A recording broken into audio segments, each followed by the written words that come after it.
hello, it's me, Raven. Are you ready for some story times? Hi, guys. Okay, first off, thank you, Cage. But what is with this trend of you guys hiding your resubs when I can't squeal yet? Why? What's with the squeal economy? What's going on? Yes, Long is here. Long was first. Please, please make sure we have a proper trial for his crimes against frogs. But yes. Hi, Annie. I think there will be a shout out soon because there usually is. I would guess that it's already in the works, but I'm not sure. Maybe is busy, not at keyboard. I will wait on my lovely mod. I will wait, but then I will go if not done. Hi, Annie. Hello, Natsu slash Alpha the Red Hand. Pudgy. Hello, Devon. How are you doing? Doing good. And of course the Honk, who is probably redeemed first, redeemed a singing frog, and then disappeared because that is very long of him. Whatever. Cage, as soon as I know you are here, I'm going to do bubbles. I said I would do it, and I have the stuff ready. No trial, only execution. Ugh. I think no. I think that is excessive. I think everyone has a right to a fair trial. I think so. I mean, I'm not for sure in the laws here in the Enchanted Forest, but I'm pretty sure. Okay. I do have this singing frog redeemed, but I don't think Herbert should be joining us just yet. I think we should read our story first, and then we can do Herbert. I think that's best. What was I gonna say? It's so classic. You guys distract me with some nonsense before the stream starts, and I'm reacting to that. So I forget what I was gonna say. Ooh, card dealing. We will do that after the story as well.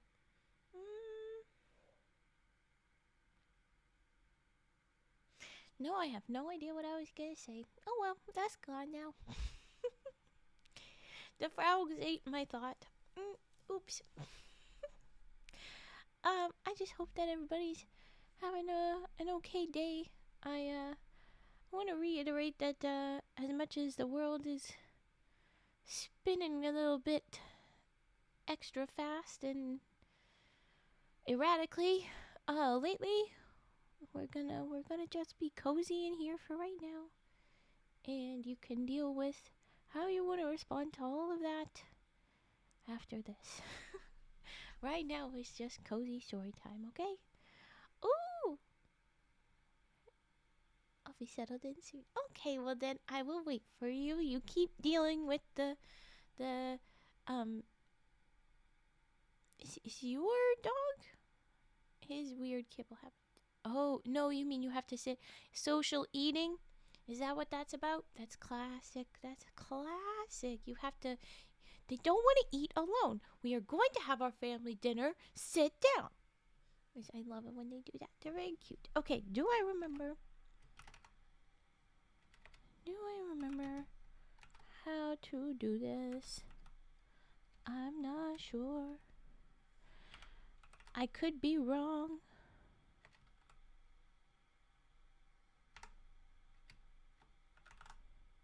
Yeah.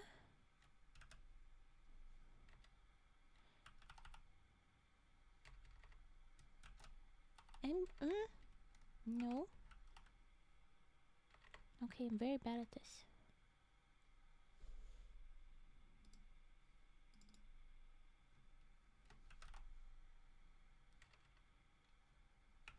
I could be getting this very wrong.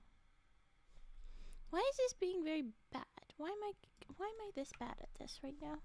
Okay. I got there. We did it eventually. Congrats on 2K, Annie. I believe that was last night, wasn't it? After we raided you, I feel honored that we help out.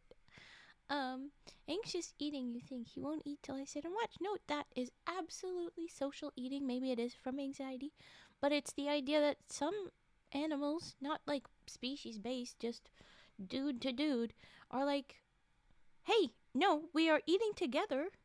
We're eating together. You will eat with me, damn it.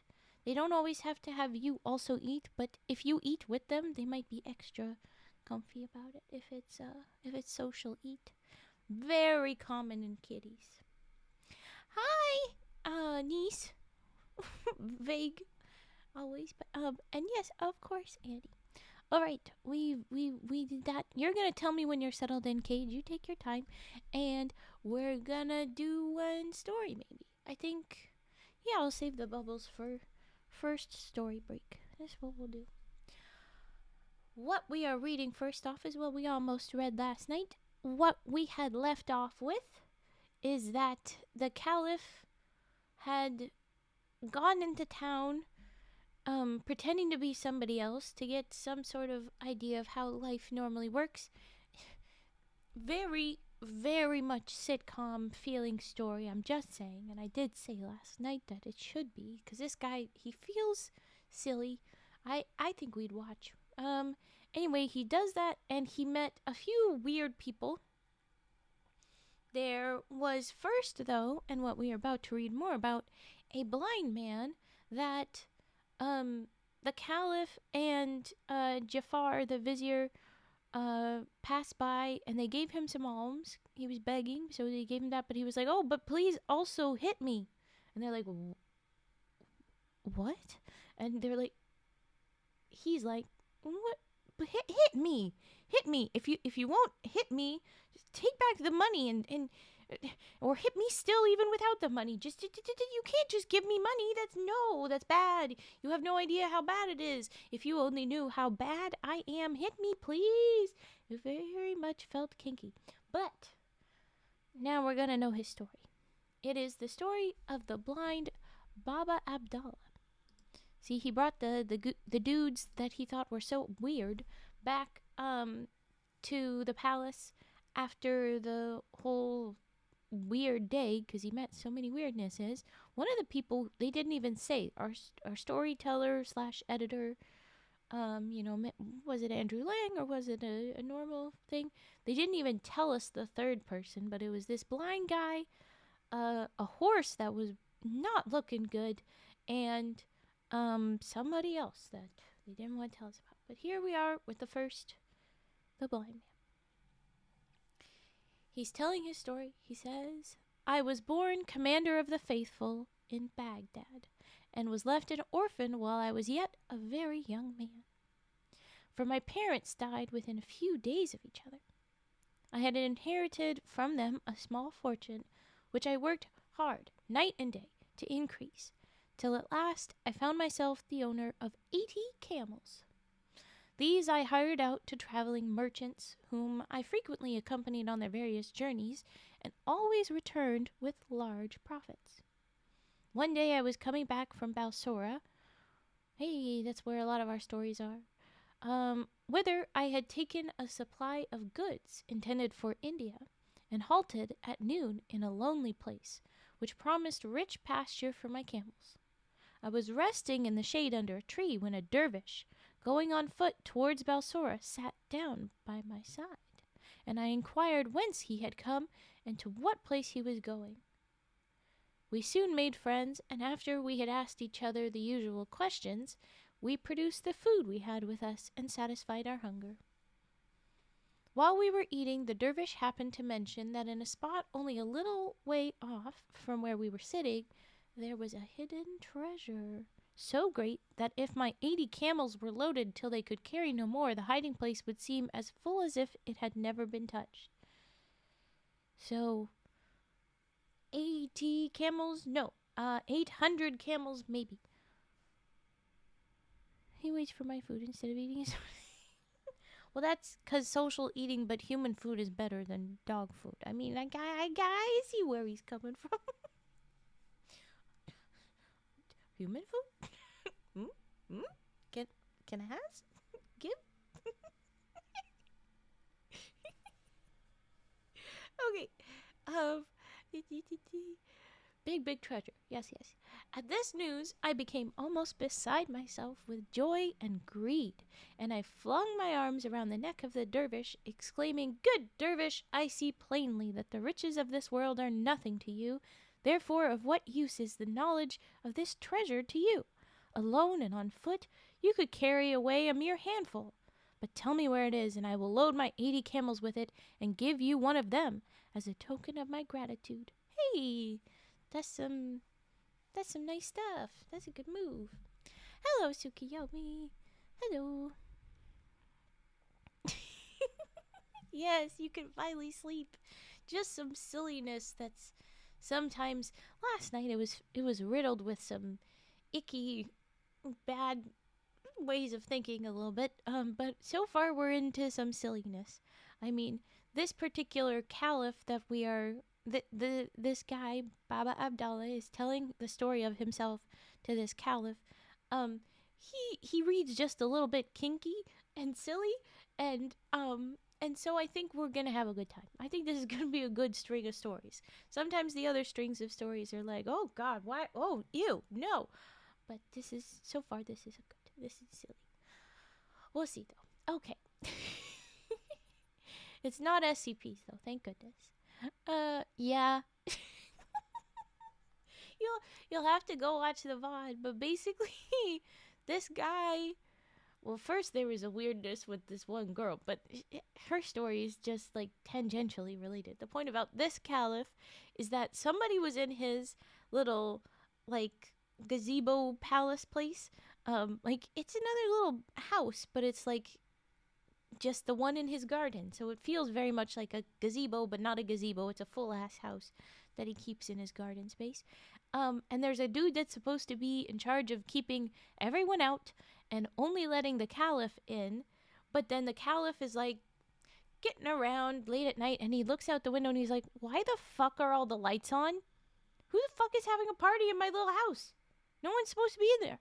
And then his grand vizier is like, and the grand vizier knows nothing, but just covers for the guy that's in charge of this. He's like, "Oh, don't you know? The guy was, throwing a gathering for dignitaries, or people connected to his mosque. And I totally think I told you and got permission, but maybe I didn't. Oops." And then the caliph's response to this guy is, "Your punishment is to be stuck with me tonight when we go and say hi to those people." But still, it was like, what? And so it was like, okay, this guy is being too flirty a little bit. And there's been a couple more where he's clearly not like a harsh ruler. He's a pretty chill dude. He's a very chill dude. And he's a little bit silly and chaotic. So I'm on board. And it reads when he says something like that, yeah, a little kinky. It's a good time. Why do you cry? They were consenting adults as far as I'm aware. The Grand Vizier goes along with his nonsense, to be fair. It probably wasn't forced. But it also, they just went and pretended to be somebody else when they went in to discover what the heck was actually happening there. Nothing actually happened. It was just a little bit of subtext. Okay.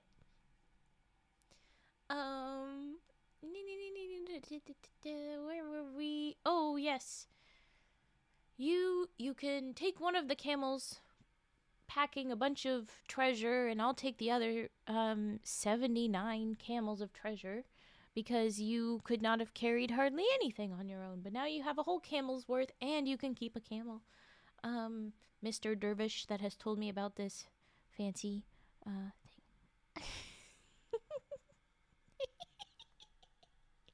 Okay, Tsukiyomi. Thankfully, this particular story is of the blind man. He's just talking to that caliph. We don't actually have to listen to any of the sus caliph stuff.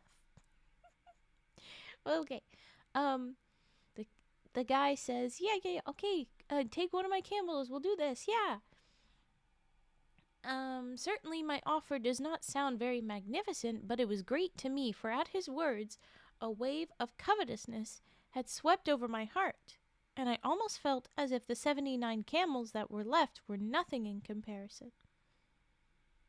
The dervish saw quite well what was passing in my mind, but he did not show what he thought of my proposal.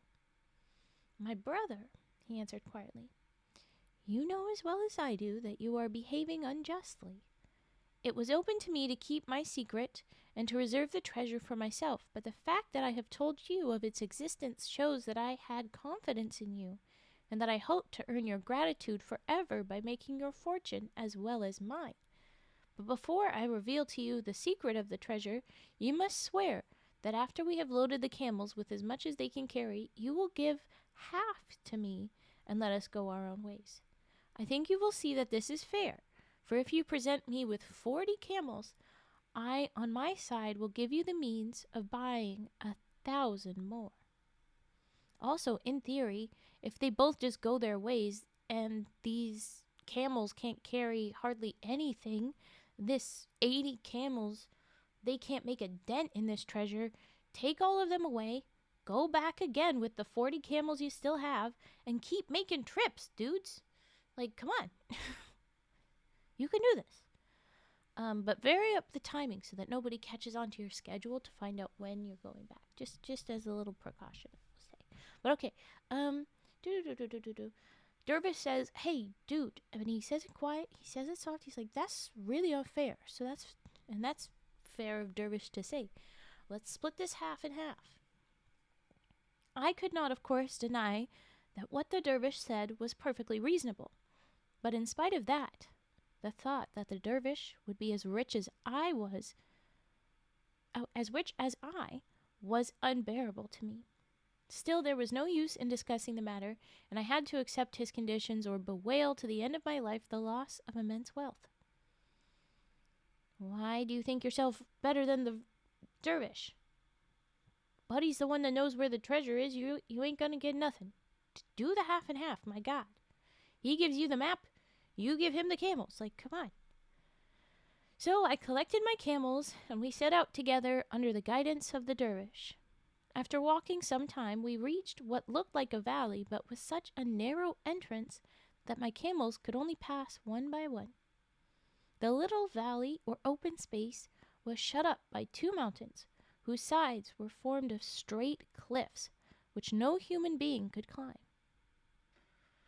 "Where and how the fuck do you get so many camels?" Oh, well, that was the first, couple paragraphs. Buddy, it's just the fortune, just his job. He has camels that he rents out to merchants. It's what he do. He's a camelman. Joe Camelman, nice to meet you. No, it's Baba-Abdalla. Baba-Abdalla Camelman. There you go. That's his full name. Okay. No human being can climb. When we were exactly between these mountains, the dervish stopped. "Make your camels lie down in this open space," he said, "so that we can easily load them. Then we will go to the treasure." "What the heck are you doing?" I did as I was bid and rejoined the dervish, whom I found trying to kindle a fire out of some dry wood. As soon as it was alight, he threw on it a handful of perfumes. This is just like how the magician opened up the cave in the Aladdin story. We need to figure out throwing potpourri at fire. Apparently, if you do it at the right place, you get a lot of freaking treasure. Anyway, okay, he threw on the perfumes and pronounced a few words that I did not understand, and immediately a thick column of smoke rose high into the air. He separated the smoke into 2 columns.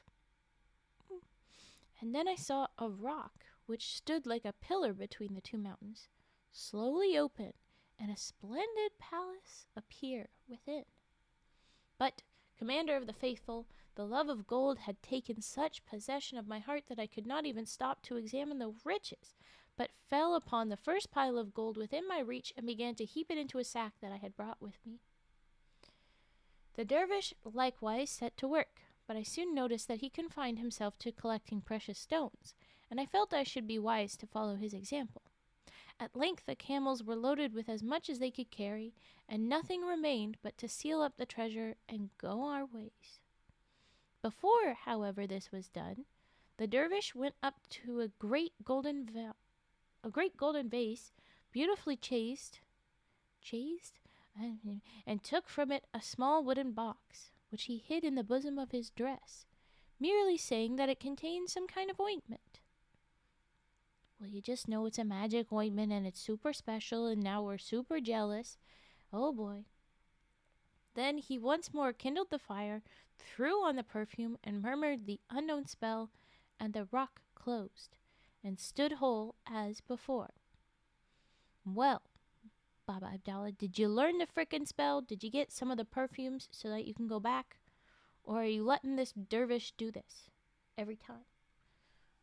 The next thing was to divide the camels and to charge them with the treasure, after which we each took command of our own and marched out of the valley till we reached the place in the high road where the routes diverge, and then we parted, the dervish going towards Balsora and I to Baghdad.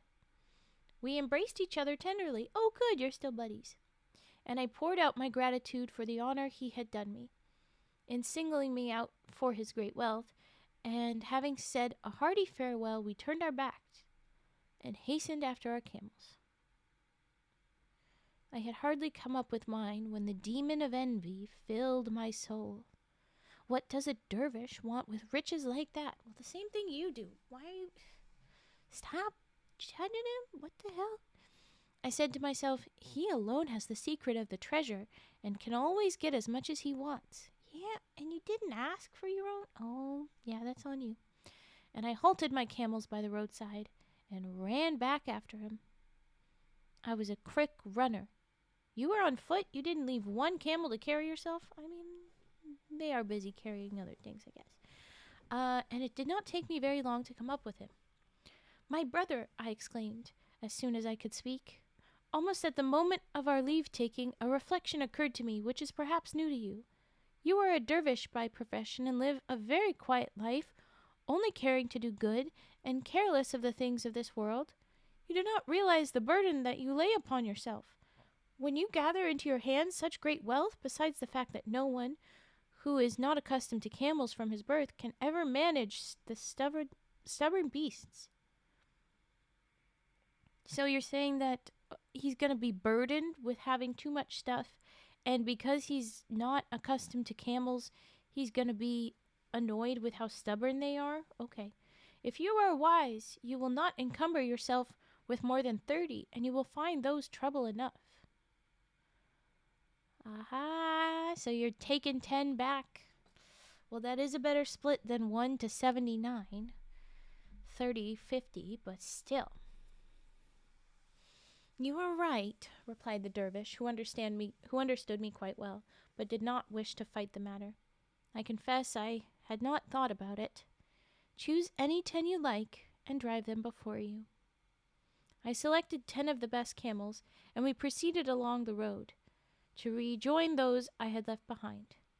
I had gotten what I wanted, but I had found the dervish so easy to deal with that I rather regretted I had not asking for 10 more. Oh, yeah, greed and envy taken over. I looked back. He had only gone a few paces, and I called after him. My brother, I said, I am unwilling to part from you without pointing out what I think you scarcely grasp. That large experience of camel driving is necessary to anybody who intends to keep together a troop of 30. In your own interest, I feel sure you would be much happier if you entrusted 10 more of them to me. For with my practice, it is all one to me if I take 2 or 100. As before, the dervish made no difficulties, and I drove my 10 camels in triumph, only leaving him with 20 for his share. I now had 60, and anyone might have imagined that I was content, but of course he won't be. But, Commander of the Faithful, there is a proverb that says, the more one has, the more one wants. Oh boy, don't we know that today. So it was with me. I could not rest as long as one solitary camel remained to the dervish, and returning to him I redoubled my prayers and embraces and promises of eternal gratitude till the last 20 were in my hands. Make a good use of them, my brother, said the holy man. Remember, riches sometimes have wings if we keep them for ourselves, and the poor are at our gates expressly that we may help them. You fought really hard for more than one camel before, and now you're like, you know what? No camels. I get the feeling all that matters to him is the ointment box. And we're gonna have a problem with it. My eyes were so blinded by gold that I paid no heed to his wise counsel and only looked about for something else to grasp. Suddenly I remembered the little box of ointment that the dervish had hidden, and which most likely contained a treasure more precious than all the rest. Giving him one last embrace, I observed accidentally. What do you mean accidentally? What are you going to do with that little box of ointment? It seems hardly worth taking with you. You might as well let me have it, and really, a dervish who has given up the world has no need of ointment. Yeah, who cares about healing wounds or soothing pain? That's far too rich for a holy man. Medical care. Ooh. Too fancy. Fucking hell. It should not be considered fancy, damn it. Oh, if he had only refused my request. But then, supposing he had, I should have got possession of it by force. So great was the madness that had laid hold upon me. You probably saw how crazed you were. However, far from refusing it, the dervish at once held it out, saying gracefully, "Take it, my friend, and if there is anything else I can do to make you happy, you must let me know." Directly the box was in my hands, I wrenched off the cover. "As you are so kind," I said, "tell me, I pray you, what are the virtues of this ointment?" "They are most curious and interesting," replied the dervish. "If you apply a little of it to your left eye, you will behold in an instant all the treasures hidden in the bowels of the earth. But beware lest you touch your right eye with it, or your sight will be destroyed forever." Ooh. His words excited my curiosity to the highest pitch. "Make trial on me, I implore you," I cried, holding out the box to the dervish. "You will know how to do it better than I. I am burning with impatience to test its charms." And I want to say, all the treasures hidden in the bowel of the earth, do you think that's like ore? Like, oh great, now you know where to go mining. Or do you think it's more of the magic stuff? If you look behind this rock, if you do the magic fire chanting thing here, that's where there's another treasure hole. Which kind of seeing all of that? Both would be good. Okay, this man's about to go blind. Do you think he gets to see stuff first, or does he go directly blind, do you think? But he asks, you do it. The dervish took the box I had extended to him, and bidding me shut my left eye, touched it gently with the ointment. When I opened it again, I saw spread out, as if it were before me, treasures of every kind and without number. But as all the time I had been obliged to keep my right eye closed, which was very fatiguing, I begged the dervish to apply the ointment to that eye also. "Why would you do that? He just told you don't do that." "You're stupid enough that I guess you deserve this." Classic. "If you insist upon it, I will do it," answered the dervish, "but you must remember what I told you just now, that if it touches your right eye, you will become blind on the spot." Unluckily, in spite of my having proved the truth to the dervish's words in so many instances, I was firmly convinced that he was now keeping concealed from me some hidden and precious virtue of the ointment. So I turned deaf ear to all he said. Yet why would you think he's hiding things? He's told you everything, my dude. Anyway, "My brother," I replied, smiling, "I see you are joking. It is not natural that the same ointment should have two such exactly opposite effects. It's magic, you shitwit." "It is true all the same," answered the dervish, "and it would be well for you if you believed my word." But I would not believe, and dazzled by the greed of avarice, I thought that if one eye could show me riches, the other might teach me how to get possession of them, and I continued to press the dervish to anoint my right eye. but this he resolutely declined to do. After having conferred such benefits on you, said he, I am loath indeed to work you such evil. Think what it is to be blind, and do not force me to do what you will repent as long as you live. So he's really trying to warn you. Dude, do you really want to be blind? This will make you blind. Are you sure you want to be blind? And instead, he says, it was of no use. My brother, I said firmly, pray say no more, but do what I ask. You have most generously responded to my wishes up to this time. Do not spoil my recollection of you for a thing of such little oh my gosh, I'm getting too quick about it. Do not spoil my recollection of you for a thing of such little consequence. Let what will happen, I take it on my own head, and will never reproach you.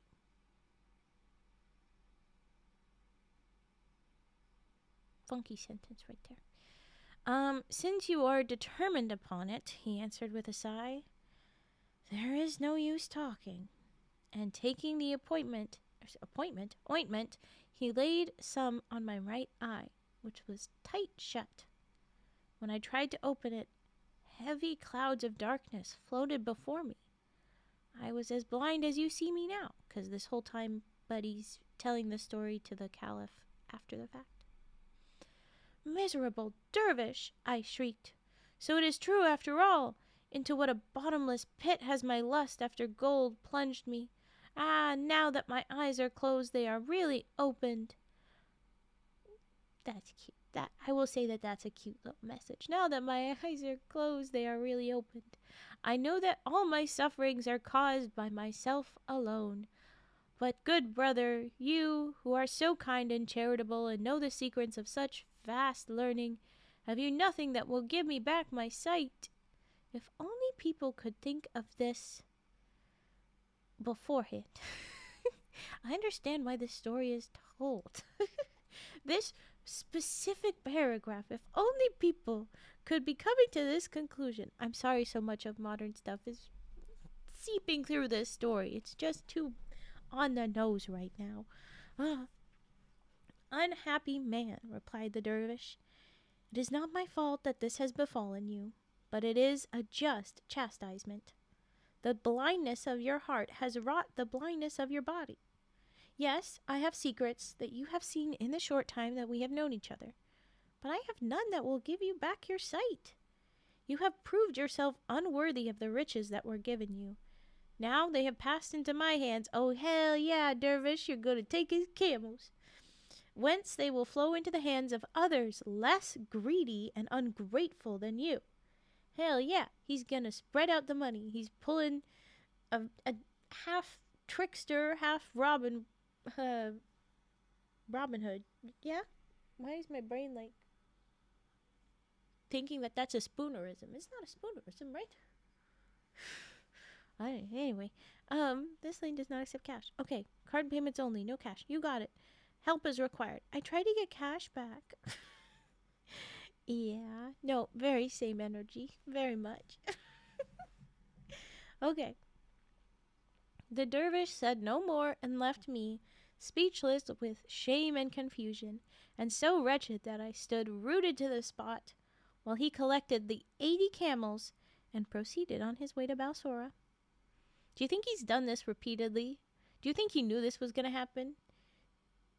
Do you think he, plants ointment boxes ahead of time so that he makes sure to do it every time? Because, honestly, I would do this. I would do this kind of trickster. I'm going to entrap somebody that's shitty and get them good. I think I would. Anyway. But that's just me, classic dear lady tricky. Okay. It was in vain that I entreated him to not leave me, but at last to take me within reach of the first passing caravan. He was deaf to my prayers and cries, deaf and blind, and I should soon have been dead of hunger and misery if some merchants had not come along the track the following day and kindly brought me back to Baghdad. From a rich man I had in one moment become a beggar, and up to this time I have lived solely on the alms that have been bestowed on me. But in order to expiate the sin of avarice, which was my undoing, I oblige each passer-by to give me a blow. This, Commander of the Faithful, is my story. When the blind man had ended, the Caliph addressed him, Baba-Abdalla, truly your sin is great, but you have suffered enough. Henceforth repent in private, for I will see that enough money is given you day by day for all your wants. At these words, Baba-Abdalla flung himself at the Caliph's feet and prayed that honor and happiness might be his portion forever. Yeah, I think Caliph made the right move for sure there, being like, dude, just stop being fucking weird in public. You can live in my palace somewhere, I don't care, but just stop doing this out in public. It's the part where he says, henceforth, repent in private, that makes it clear he's not doing this out of charity. He's doing this out of public service. He's like, oh God, stop. I'm kinky enough for the whole kingdom, sir, please. He is just like, what the hell? I don't know why you oblige them to give you a blow. I don't think you were ever going to get rich from begging, blindman. So, like, what the hell? He went from camelman to blindman. Just FYI. That was his name change. Yeah. What? That's not enough of an excuse to beat yourself up. I'm very glad the Caliph found and set him straight. What the hell? Okay, we have singing frog and card dealing and my own little non-redeem bubbles. I think I should. I think I removed one of the redeem buttons. I think I could make a bubbles redeem, but I would not always have it available. So I'd have to be on top of that. But okay, we're gonna do that. I think what I will do is I will bring down the volume when I do it. But let's go ahead with bubbles. And I do see your humming. We will get to that one.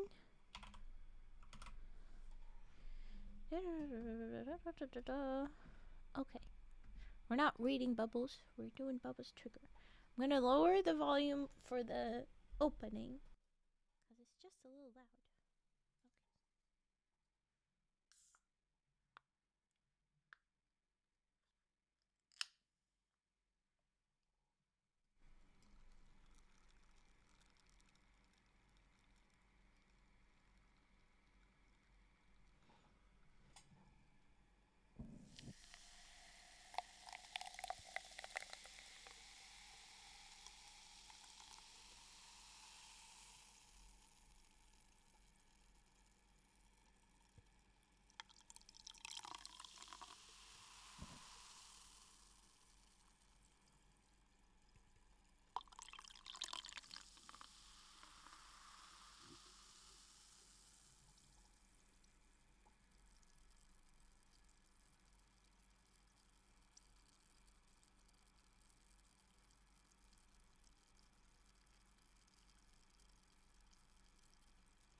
I would absolutely have just the bubbles play underneath the whole stream if I could. Okay, there you go, bubbles. It is wonderful. I enjoy it a lot. Okay, there is our bubbles, and now we're gonna do Herbert. Herbert time. Singing frog. We'll bring the little dude out, and then we'll do card dealing and then humming. And after these, we will move on to the next story, unless you redeem more. It is redeem break time. Here we go. Went to Herbert.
there was Herbert. He will go back on his shelf. I'll let him not be in timeout, because I get the feeling he'll be called upon again soon. But I better not forget him pointed this way. I'm back to doing other things. He's creepy. He just looks at you. Creepy little pervert eyeballs.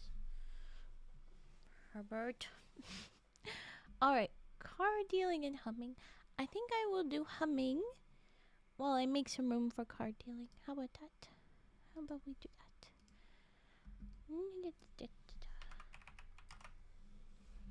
Okay.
It's a lot of green sleeves, but I felt like it. How about another one? What are we gonna do?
Alright. Card dealing next, and then mouth pops. You got it. I'm gonna move the mic though, because it needs to be pointed at the cards and not me. So give me a second while I move the mic. Hold on.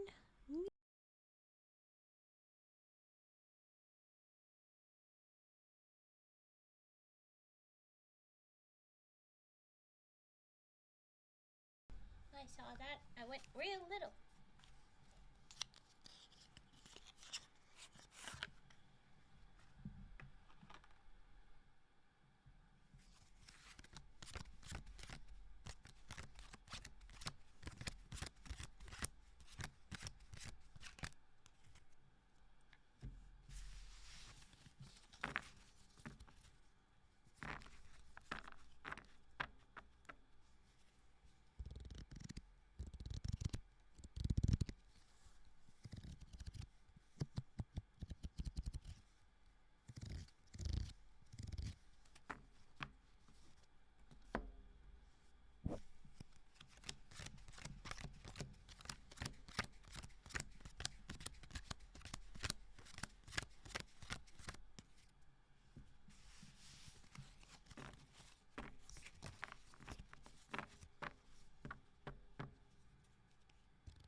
And we are back on my face again for mouth pops. Here we go. Okay.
There was your mouth pops.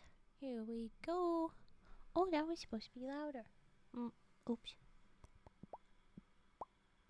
There you go. Having a lonely time, small bout of anxiety. Oh, I'm sorry. Please take care of yourself. Oh my goodness. Hugs to Cage, please.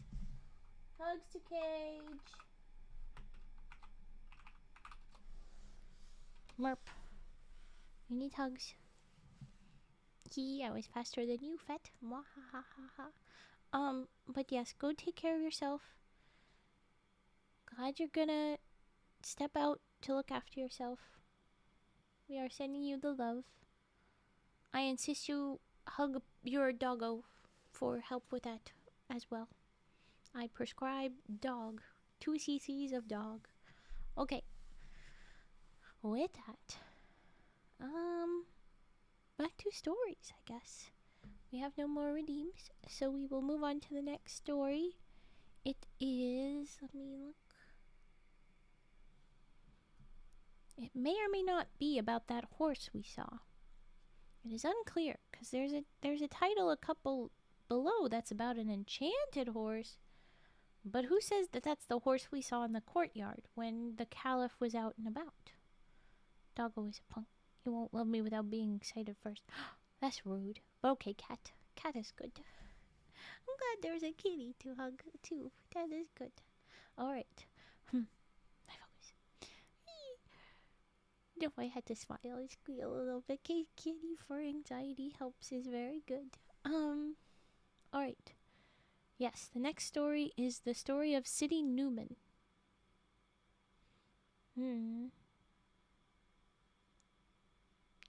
Okay, so it is going to be about the horse, at least a little bit. So we have some explanation. This one is about the person, I guess, Sidi-Nouman, that was mistreating a horse. So I guess a little bit of a trigger warning that this is maybe going to be an explanation of hurting a horse. We don't love to hear that. Let's be clear, we don't want to hear hurting animal at all, but at least this should be explaining why, as opposed to just describing it a bunch. Yes. Alright. But there is your warning. Should I be putting up, I don't know what it'll be. I just think it will likely cover a little bit of that sort of stuff. I don't think it'll be a bunch of it. So I'm not going to put up a big thing, but I'll try and be careful about talking about it for sure.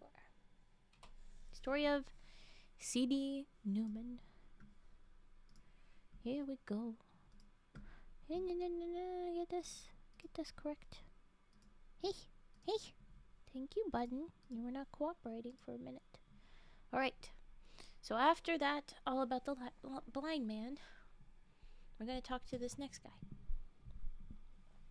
The Caliph, Harun al-Rashid, was much pleased with the tale of the blind man and the dervish, and when it was finished, he turned to the young man who had ill-treated his horse and inquired his name also. The young man replied that he was called Sidi-Nouman.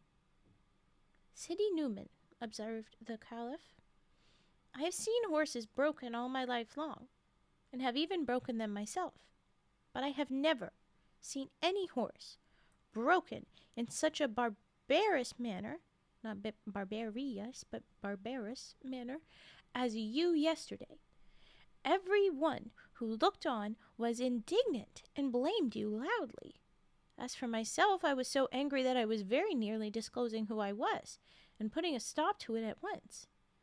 Still, you have not the air of a cruel man, and I would gladly believe that you did not act in this way without some reason, as I am told that it was not the first time, and indeed that every day you are to be seen flogging and spurring your horse.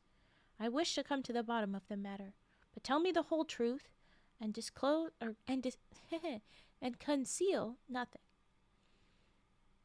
Sidi-Nouman changed color as he heard these words, and his manner grew confused. What is he, purple now? No, okay.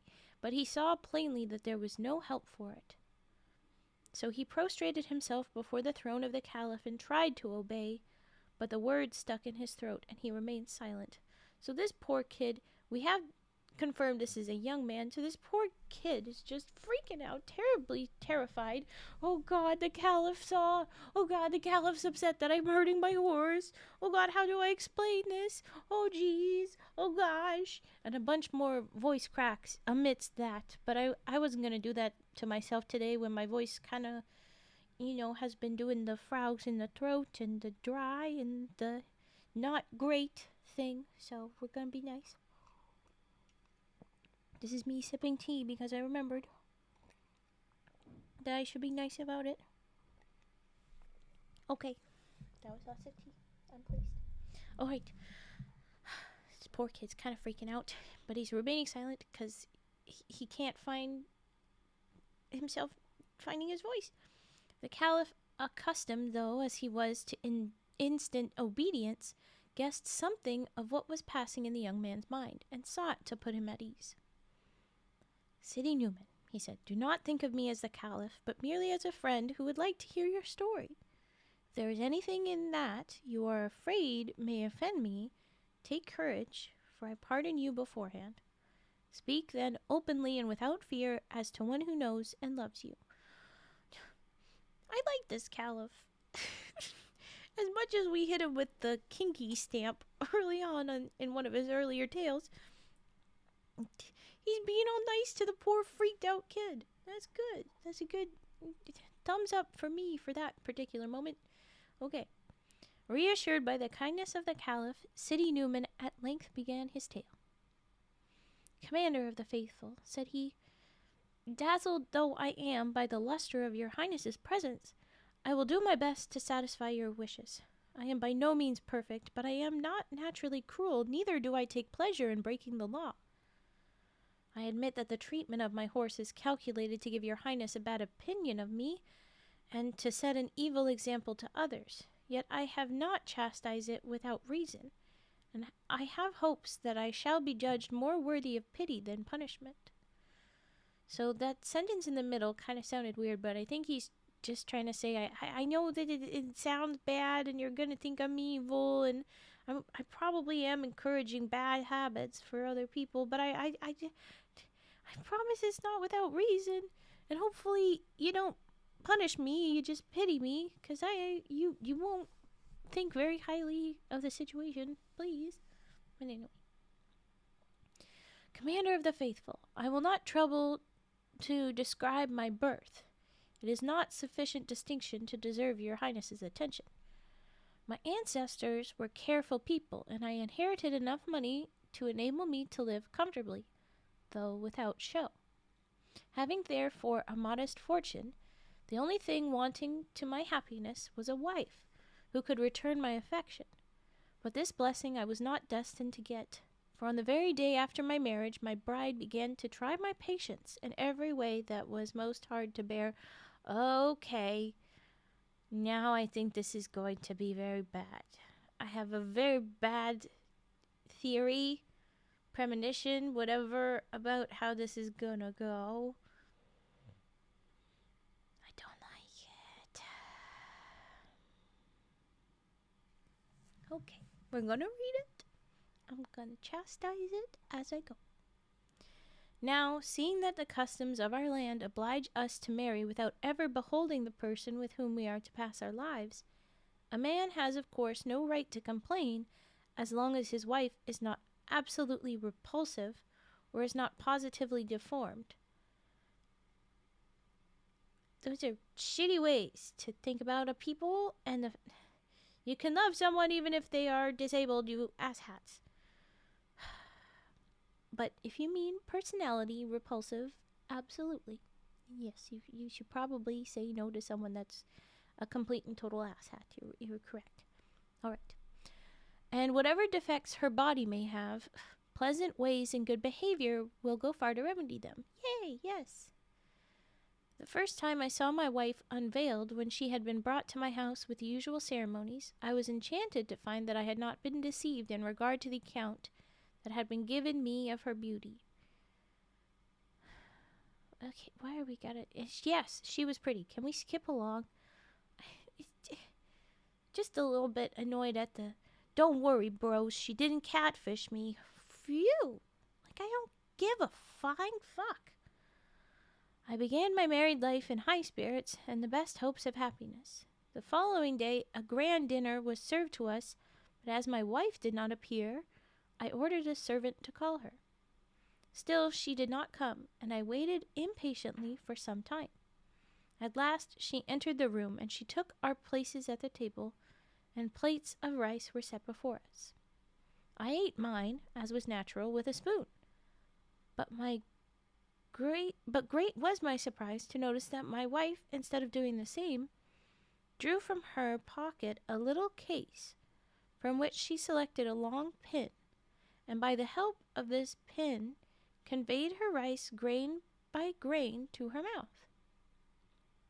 And what do you know, guys? She finally has a name.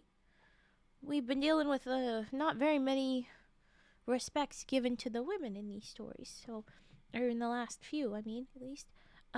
So check this out. She's called Amina, I guess. Congrats. You get to have a name and not just be called wife. Amina, I exclaimed in astonishment, is that the way you eat rice at home? And did you do it because your appetite was so small, or do you wish to count the grains so that you might never eat more than a certain number? If it was from economy and you are anxious to teach me not to be wasteful, you have no cause for alarm. We shall never ruin ourselves in that way. Our fortune is large enough for all our needs, therefore, dear Amina, do not seek to check yourself, but eat as much as you desire as I do. All very nice things. You know, you're just meeting this person.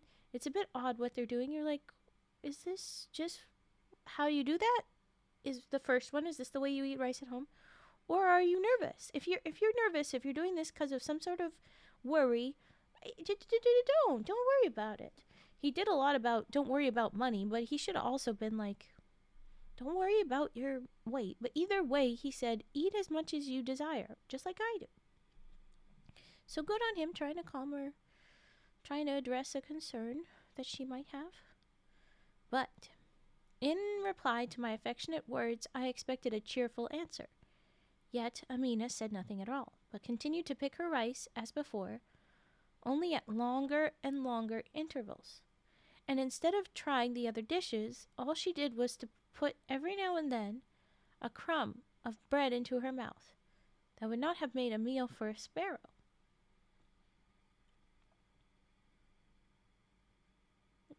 This is an awful next sentence. What the hell is your problem? I felt provoked by her obstinacy. She's being obstinate by eating this? I mean, yeah, she hasn't explained herself, but like, are you really about to get mad at her for how she eats? Chill, dude. It's your first meal that you're talking about this. You could give her some time. Jeez. But, okay.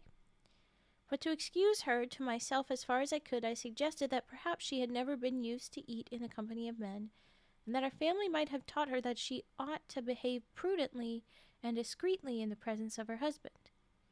Okay, he's trying to give her some leeway. Likewise, that she might either have dined already, or intended to do so in her own apartments. Yeah. So I took no further notice. Good. And when I had finished, left the room, secretly much vexed at her strange conduct. Stop being angry at her for a weirdness. Just be confused. Be curious. Not mean. Okay. The same thing occurred at supper, and all through the next day whenever we ate together. It was quite clear that no woman could live upon 2 or 3 breadcrumbs and a few grains of rice, and I determined to find out how and when she got food. I pretended not to pay attention to anything she did, in the hope that little by little she would get accustomed to me and become more friendly, but I soon saw that my expectations were quite vain. One night I was lying with my eyes closed, and, to all appearance, sound asleep, when Amina rose softly and dressed herself without making the slightest sound. I could not imagine what she was going to do, as my curiosity was great, I made up my mind to follow her. When she was fully dressed, she stole quietly from the room. The instant she had let the curtain fall behind her, I flung a garment on my shoulders and a pair of slippers on my feet. Looking from a lattice which opened into the court, I saw her in the act of passing through the street door, which she carefully left open. It was bright moonlight, so I easily managed to keep her in sight, till she entered a cemetery not far from the house. There I hid myself under the shadow of the wall and crouched down cautiously, and hardly was I concealed when I saw my wife approaching in company with a ghoul, one of those demons which, as your highness is aware, wander about the country, making their lairs in deserted buildings and springing out upon unwary travelers whose flesh they eat. If no live being goes their way, then they betake themselves to the cemeteries and feed upon the dead bodies. I was nearly struck dumb with horror on seeing my wife with this hideous female ghoul. They passed by me without noticing me, began to dig up a corpse which had been buried that day, and then sat down on the edge of the grave to enjoy their frightful repast, talking quietly and cheerfully all the while, though I was too far off to hear what they said. When they had finished, they threw back the body into the grave and heaped back the earth upon it.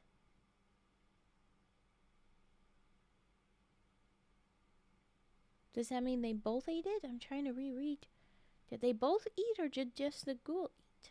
Anyway, I made no effort to disturb them and returned quickly to the house. Oh no! Yawning. Oh my goodness. Okay. Returned quickly to the house, when I took care to leave the door open, as I had previously found it. Then I got back into bed and pretended to sleep soundly. So, your wife's a ghoul? She can't eat too much people food because it might make her sick? I think that's probably it, because she's supposed to eat bodies. Hey, you call her a demon if the other girl really is a ghoul. You call a demon. We don't know if Amina is, but at least the other one is. But it sounds like they're pretty chill. They're not eating living people. She has access to living people. She could be eating living people. I mean, I think she's being a pretty responsible little demon. Her and her girlfriend. But okay. A short time after, Amina entered as quietly as she had gone out. She undressed and stole into bed, congratulating herself apparently on the cleverness with which she had managed her expedition. Does that mean she literally muttered to herself, "Okay, great job, Amina, we did it"? Or is this just him and she was so pleased with herself? One way he's an asshole a little bit, and the other way he's kind of cute. Okay. As may be guessed, after such a scene, it was long before I could close my eyes, and at the first sound which called the faithful to prayer, I put on my clothes and went to the mosque. But even prayer did not restore peace to my troubled spirit, and I could not face my wife until I had made up my mind what future course I should pursue in regard to her. I therefore spent the morning roaming about from one garden to another, turning over various plans for compelling my wife to give up her horrible ways. Can you just stop being a ghoul like that? Can you just quit? Or is she just hanging out with the ghoul girlfriend? Somewhere in my head, I've decided that they are girlfriends. Okay. I thought of using violence to make her submit.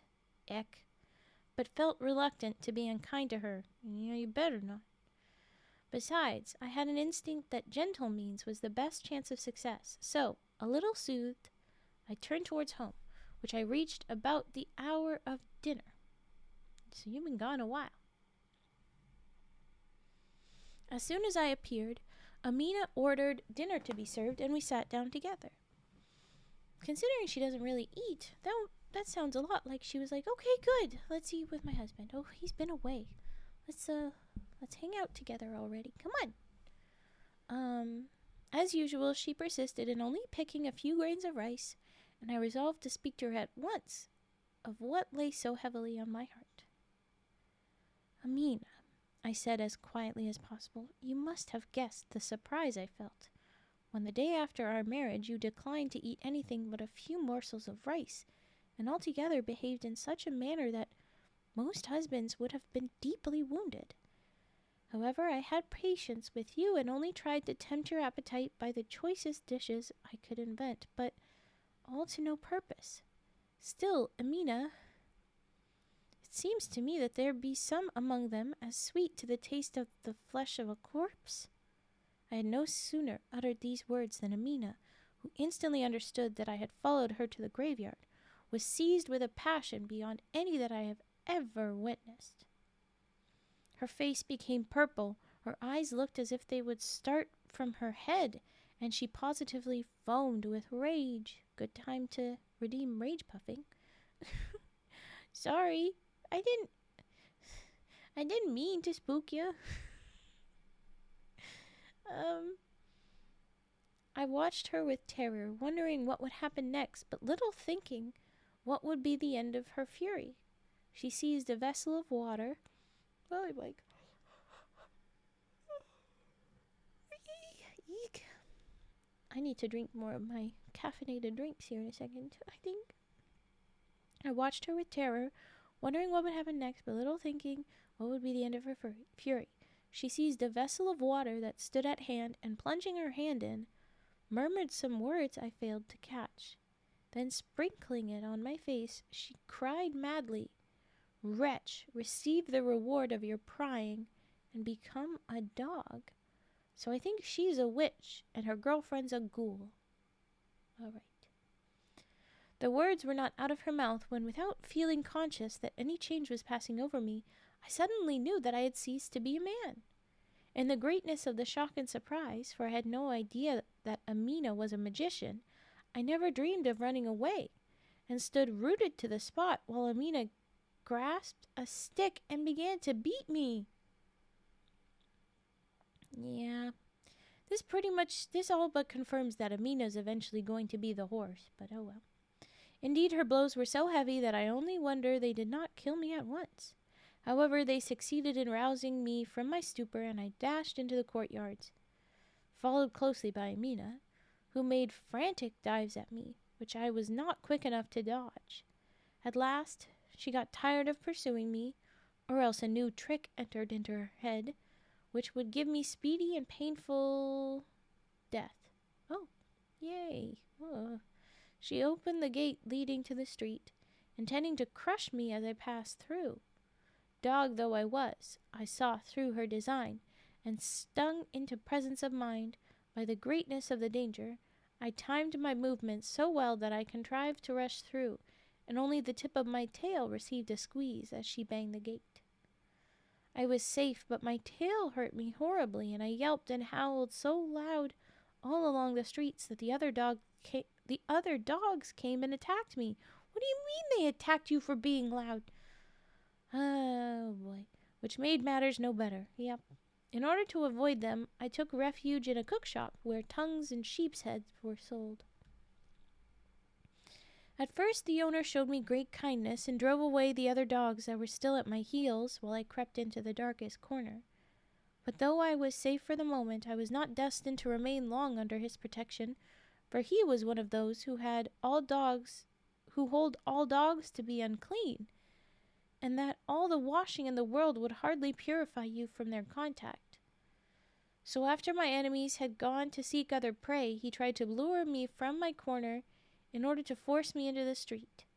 But I refused to come out of my hole, and spent the night in sleep, which I sorely needed, after the pain inflicted on me by Amina. And then I would add in brackets, and the dogs, but okay.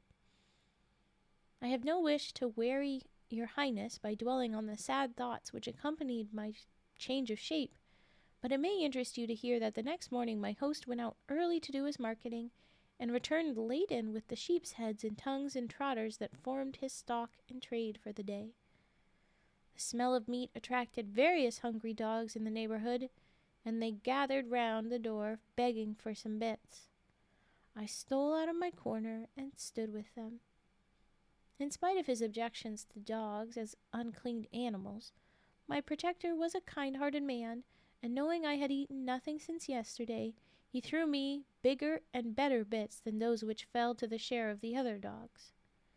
When I had finished, I tried to go back into the shop, but this he would not allow, and stood so firmly at the entrance with a stout stick that I was forced to give it up and seek some other home. A few paces further on was a baker's shop, which seemed to have a gay and merry man for a master. Yay! Wave your little pride flags, folks. we have a nice, happy gay man. At that moment he was having his breakfast, and though I gave no signs of hunger, he threw me a piece of bread. He's so nice. Before gobbling it up, as most dogs are in the habit of doing, I bowed my head and wagged my tail in token of thanks, and he understood, and smiled pleasantly. I really did not want the bread at all, but felt it would be ungracious to refuse, so I ate it slowly, in order that he might see that I only did it out of politeness. He understood this also, and seemed quite willing to let me stay in his shop. So I sat down with my face to the door, to show that I only asked his protection. This he gave me, and indeed encouraged me to come into his house, giving me a corner where I might sleep, without being in anybody's way. The kindness heaped on me by this excellent man was far greater than I could ever have expected. He was always affectionate in his manner of treating me, and I shared his breakfast, dinner, and supper, while, on my side, I gave him all the gratitude and attachment to which he had a right. You have become a pet. Congratulations, little dude. I sat with my eyes fixed on him, and he never left the house without having me at his heels.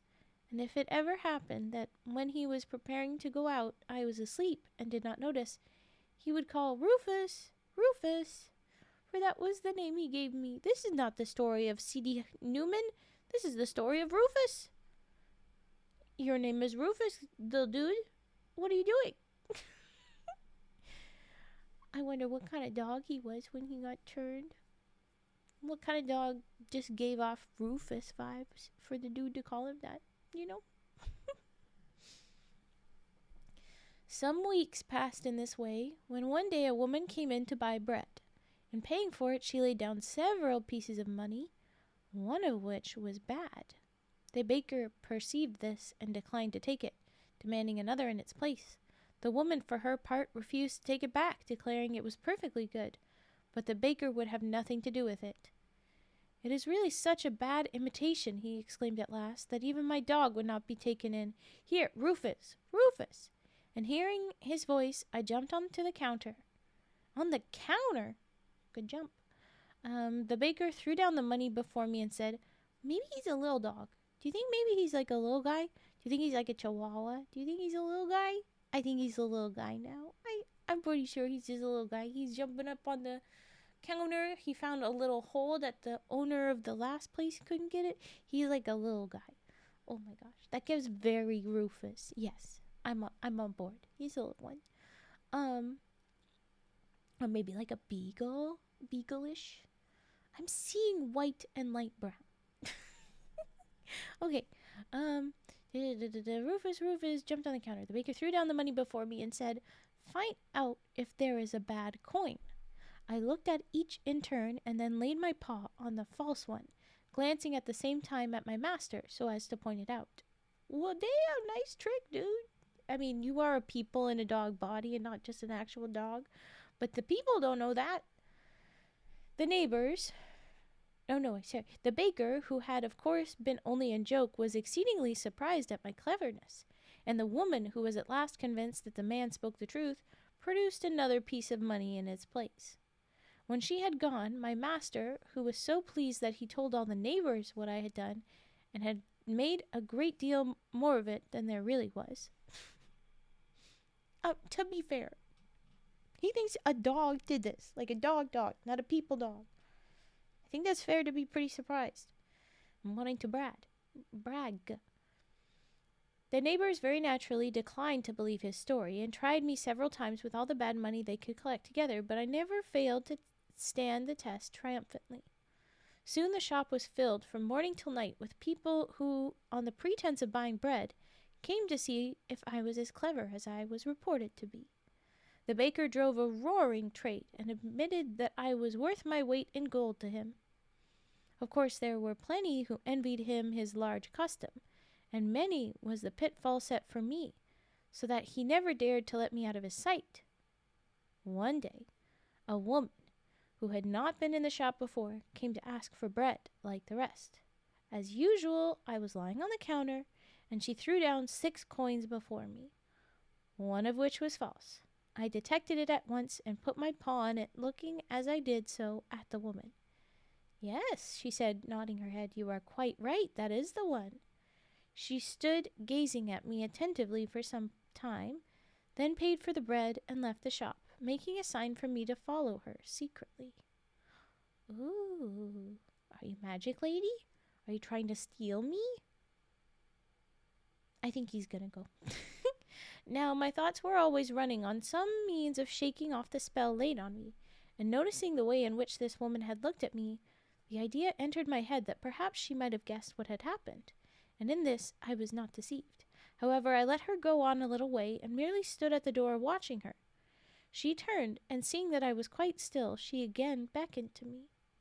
The baker all this time was busy with his oven, and had forgotten all about me. So I stole out softly, and ran after the woman. Adventure time with the pupper, Rufus. Okay, we're nearing the end. When he came to her house, which was some distance off, she opened the door and said to me, come in, you will never be sorry that you followed me. When I had entered, she fastened the door and took me into a large room, where a beautiful girl was set at work, working on a piece of embroidery. My daughter, exclaimed my guide, I brought you the famous dog belonging to the baker, which can tell good money from bad. You know that when I first heard of him, I told you I was sure he must really be a man, changed into a dog by magic. Today I went to the baker's to prove for myself the truth of the story, and persuaded the dog to follow me here. Now what do you say? You are right, mother, replied the girl, and rising, she dipped her hand into a vessel of water. Another magician! Then sprinkling it over me, she said, if you were born a dog, remain dog, but if you were born man, by virtue of this water, resume your proper form. In one moment the spell was broken. The dog's shape vanished as if it had never been. It was a man who stood before her. Overcome with the gratitude at my deliverance, I flung myself at her feet and kissed the hem of her garment. How can I thank you for your goodness towards a stranger, and for what you have done? Henceforth I am your slave. Deal with me as you will. Then, in order to explain how I came to be changed into a dog, I told her my whole story, and finished with rendering the mother the thanks due to her for the happiness she had brought me. Okay, we're going to go after Amina. We're going to take this magical woman as our new wife, probably, and Amina is probably the horse getting beat up every day still. This is my theory. We've still got a few paragraphs to get to, though. Sidi-Nouman, returned the daughter, say no more about the obligation you are under to us. The knowledge that we have been of service to you is ample payment. Let us speak of Amina, your wife, with whom I was acquainted before her marriage. Oh, you knew her! Oh, well, this is awkward. I was aware that she was a magician, and she knew too that I had studied the same art under the same mistress. We met often, going to the same baths, but we did not like each other. Yeah, that was kind of implied, ma'am. And never sought to become friends. Yeah, you don't say. As to what concerns you, it is not enough to have broken your spell. She must be punished for her wickedness. Well, is that just, or is that just because you're, not her friend? I feel like maybe this is a little bit of teamed up for revenge moment. Not really necessary, but okay. Remain for a moment with my mother, I beg, she added hastily. I will return shortly. Left alone with the mother, I again expressed the gratitude I felt to her as well as to her daughter. My daughter, she answered, is, as you see, as accomplished as a magician as Amina herself, but you would be astonished at the amount of good she does by her knowledge. This is why I have never interfered, otherwise I should have put a stop to it long ago. What's wrong with some magic, just 'cause a couple people are evil, and hey, the ghoul lady and the magician, literally all the magician girl did wrong, all Amina did wrong at first, to get yelled at by the husband, was to be weird about her eating, because she was eating corpses with the ghoul. They could have been eating living people. In fact, that's what the ghoul is supposed to do. They were doing a kind of good. They're being vegetarian-ish ghouls. Why are you so mad at them for trying to incorporate themselves to society in a respectful enough way that still keeps them up? Like, you're so mean. Jeez. I gotta stand up for my other fellow anomalous girlies. Come on. I gotta back those ladies up. Okay, fine. Go. I would not have interfered, otherwise I would have put a stop to it. As she spoke, her daughter entered with a small bottle in her hand. Sidi-Nouman, she said, the books I have just consulted tell me that Amina is not at home. How does your book know that? What the fuck? Is this one of those people stuck inside a book, like in that one movie? Okay. Amina is not home at present, but she should return at any moment. I have likewise found out by their means that she pretends before the servants great uneasiness as to your absence. Ooh, she's a liar. She has circulated a story that while at dinner with her you remembered some important business that had to be done at once, and left the house without shutting the door. By this means a dog had strayed in, which she was forced to get rid of by a stick. So someone did see her beating you with a stick. Go home then without delay, and await Amina's return in your room. When she comes in, go down to meet her, and in her surprise she will try to run away. Then have this bottle ready, and dash the water it contains over her, saying boldly, receive the reward of your crimes. This is all I have to tell you. Yes, she's about to be a horse, and you're going to be beating her up every day. I hope the caliph's response to this is, okay, then how about you get divorced, and I'm going to take this horse away from you. Stop beating this woman horse up. But it'll probably be something more like, oh, then we better kill this evil horse. Oh, well. Okay. Everything happened exactly as the young magician had foretold. I had not been in my house many minutes before Amina returned, and as she approached, I stepped in front of her, with the water in my hand. She gave one loud cry and turned to the door, but she was too late. I had already dashed the water in her face and spoken the magic words. Amina disappeared, and in her place stood the horse you saw me beating yesterday. This, Commander of the Faithful, is my story, and may I venture to hope that now you have heard the reason of my conduct, your highness will not think this wicked woman too harshly treated? Sidi-Nouman, replied the caliph, your story is indeed a strange one, and there is no excuse to be offered for your wife. But without condemning your treatment of her, I wish you to reflect on how much she must suffer from being changed into an animal, and I hope you let that punishment be enough. Thank you, Caliph. My God. I'm very much glad that he's not like, yeah, let's hurt her more. I'm so glad you're not that bad. Okay, it's bad enough that she's a horse, dude. Just let her be a horse.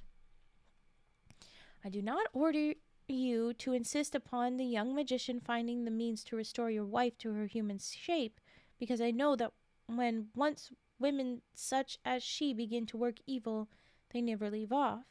And I should only bring down on your head a vengeance far worse than the one you have undergone already. Oh, he's like, I won't make you change her back either, because if we did, then she would probably just continue to be evil and also probably hurt you really bad. So we'll just leave her as a horse. Cool. I'm also kind of glad that there was no and go kill the ghoul, because we're letting the ghoul do the vegetarian eating. It's chill. I like that. Or maybe they're just like, there's no way to find a ghoul. Oh well. The end. I am very pleased with that, actually. That went pretty good. And then the third story that I thought was going to be the third person, it's actually a completely new thing. It's just another person that lives in Baghdad, I guess. Anyway. Well, there you go. That's what happened with the horse and the blind dude. The Caliph is being pretty cool. I'm glad he was not as bad as he could have been. I think leaving her a horse is a pretty good idea too, myself. So the Caliph, you get some good points. You're not being a shitty guy. I'm on board. Glad you're not being shitty to magical folk just because you think it's evil. It's good. It's good. With that, it is break time for triggers. If you have triggers, please put them in. I see we have humming again and rage puffing. Tsukiyomi, I hope you have either fallen asleep or have found somewhere else cozy, but if you are here, I'm going to do your humming either way, because I think humming is a good idea. And keys! Okay, look at that. Turt, why you slap Fet? Why? I don't know if Fet is even here right now. Why are you being so mean? Why are you doing a fight? Is it a love slap? It is better to get consent first, but okay. And then page flipping. Alright. Crummy wanting the rage puffing though. I better get some more energy in me. What? Why are you slapping Fet? We're violent tonight? My goodness, you two. Okay, I'm gonna do a little stretch. I am. Stretches.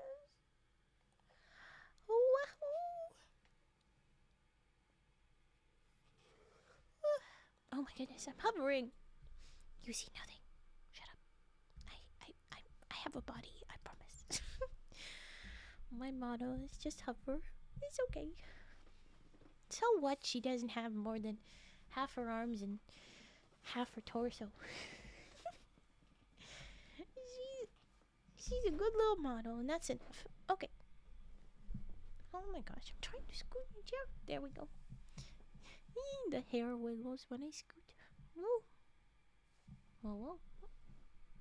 I scooted accidental. Okay. What the hell? I did it again. Okay, there we go. You rolled a 10. Only 40% off. Only 30% risk. Why are your numbers so not good? They're not awful, but they're not good. Why? Probably because you were violent. It was for karma. I saw someone do it, so I must do it. Oh, goodness. Crummy. Crummy. Okay. I'm gonna have a sip.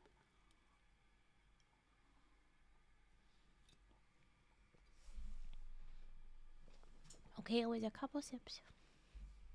I need to be caffeinated.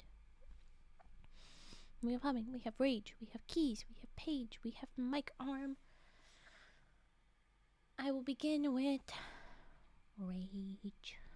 I will rage. I think I will hum either way, but if Tsukuyomi could please confirm that you are here, that would be nice. Unless you are asleep. If you are asleep, maybe I will ignore. Maybe I will refund points. I'm uncertain. But rage puffing, here we go. definitely going to charge your points for that. So I learned I learned two very ironic things. Oh, two. I thought you were like, I learned how to, but you mean I learned a couple very ironic things. Well, are they something to share with the whole stream? Wait, share. Okay.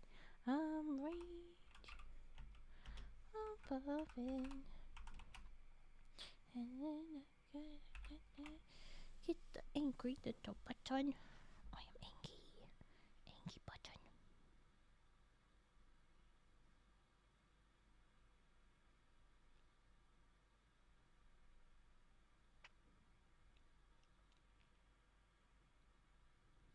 Why am I not doing the proper pout?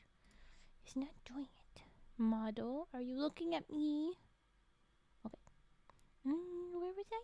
Oh yes, this button.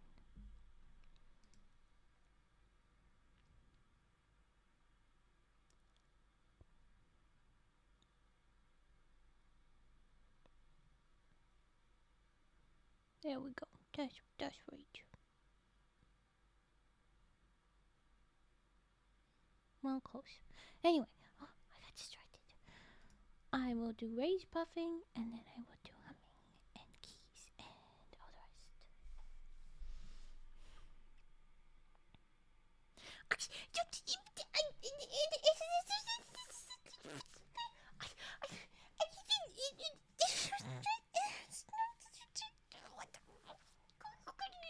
You can't. That's not. How this? It can't be. I don't know. What the fuck? This can't be. But you can't even.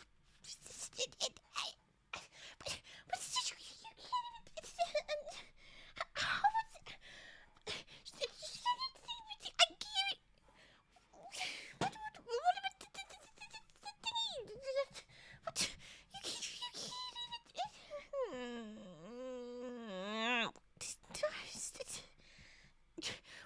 No! You can't. It's illegal. A very pouty rage puff. There you go. You can't. No, it's illegal. Being the highlighted moments in the closed captioning there. All right. Yeah, two keyboards. Oh yeah. Person who works meats and produce has a form of hemophobia. And gets weak knees, lighthearted at seeing blood. We also have a door greeter named Karen. Oops. Is that so that you can have a Karen to fight off other Karens? It's probably pretty useful that way. Oh, no more rage. No more rage. Holly, keys, please with me, my car. Yeah, let's do it.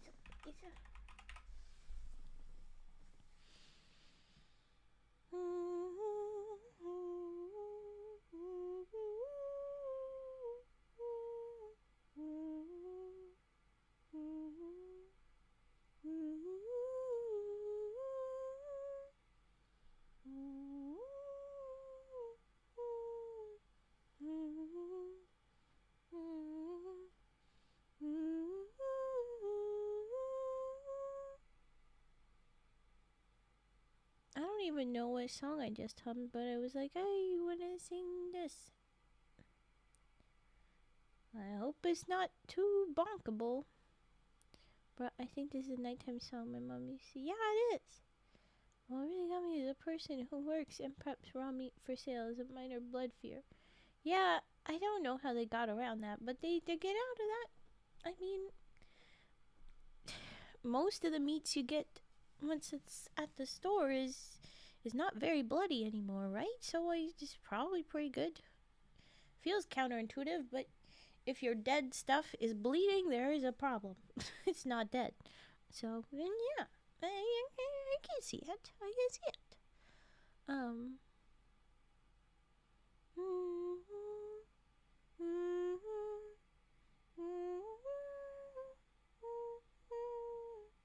What's the name of that one? What are the lyrics? I just have the tune in my head.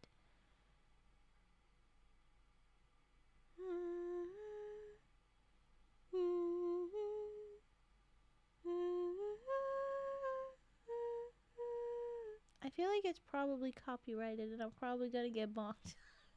I'm very nervous, but it also feels like it's supposed to be very old. What is it? We'll come back to it another time. I'm glad I made you eepy. Hee hee hee. I did it. Ha ha ha. Okay, but let's do another one. Yeah. Yeah. No, that sounds about right. But oh my god. We're gonna figure it out at some point. We'll figure it out eventually. You'll tell me like 3 weeks from now. Hey, what's this? It'll be great. Okay. Um.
There are a lot of variations of it. Well, there you go. Yeah, most means come during sometimes not fully. There will be some lookalikes.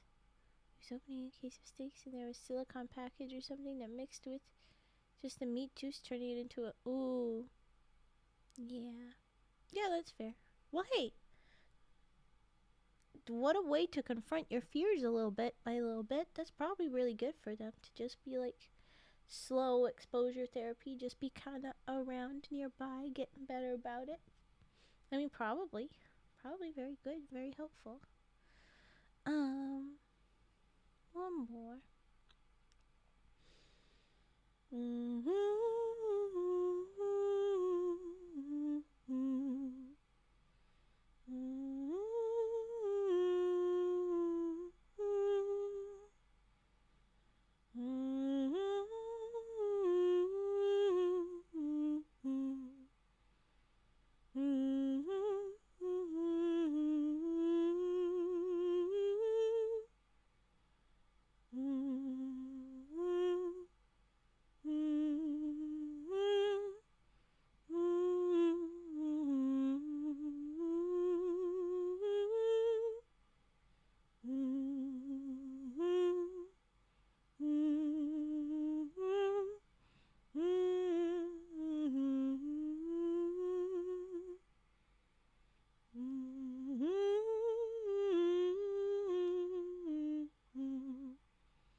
I feel very much like humming.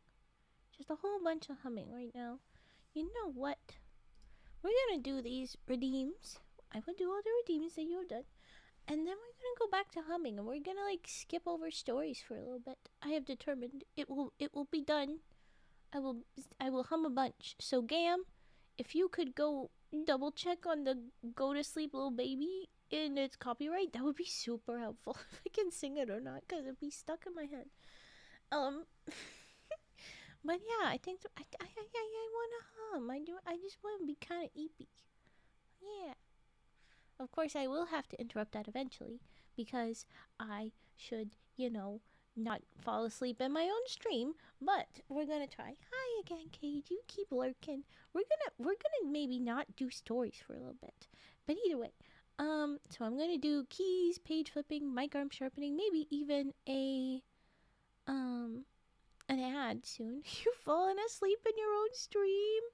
Oh my goodness. I mean, for a subathon, I can kind of get behind it, but just a random Monday, I was gonna say Tuesday, but today is Monday still for a while longer.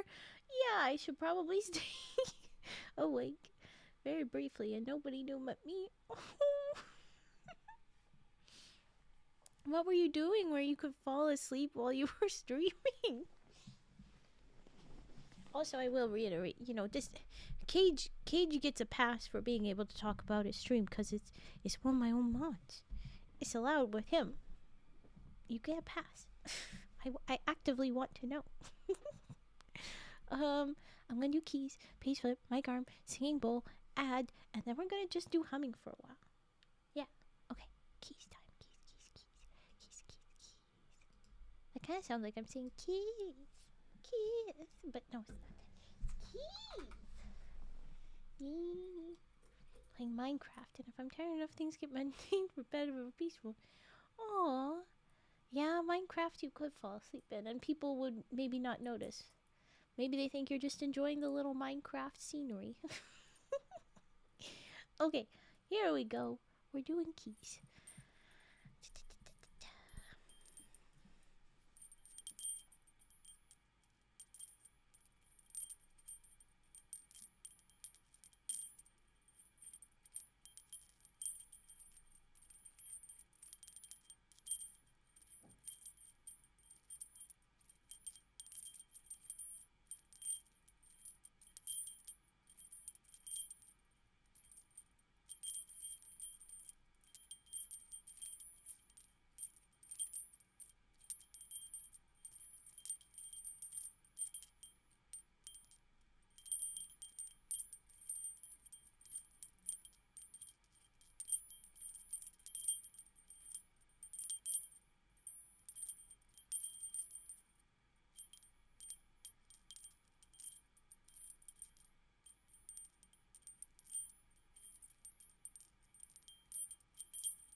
Well, I hope you heard that, Turt. I hope I didn't do the trigger at the wrong time. But there was all that, and now we're going to do page flipping. When I mean, there's no copyright to him because it's older than copyright itself. Oh, hell yeah. So we're going to do that for sure. I gotta figure out what words I'm hearing. I think I know the one that you were referring to, but I don't think that that's the one that I was doing. Don't try to hit yourself, Turt. Don't do that. Okay, page flipping time. I'll get out the bookies. Okay. Where are you, bookies? Oh, there. I already have them on the desk. What am I doing? Oh, great. Okay, good. Here we go with page flips. No book. Yay, don't hurt self. Don't bonk self either. So rude. Okay, starting over. Be cozy, damn it.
a bigger book.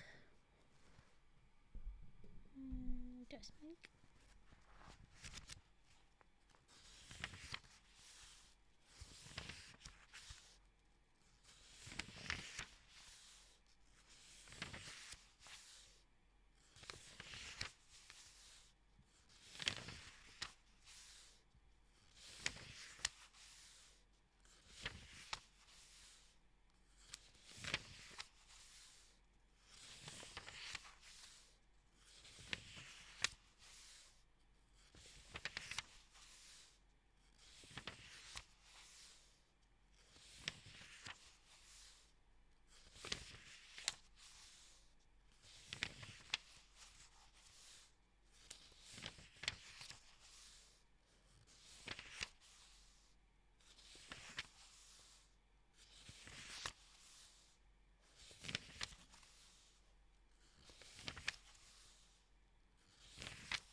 And there was the pages flippeted.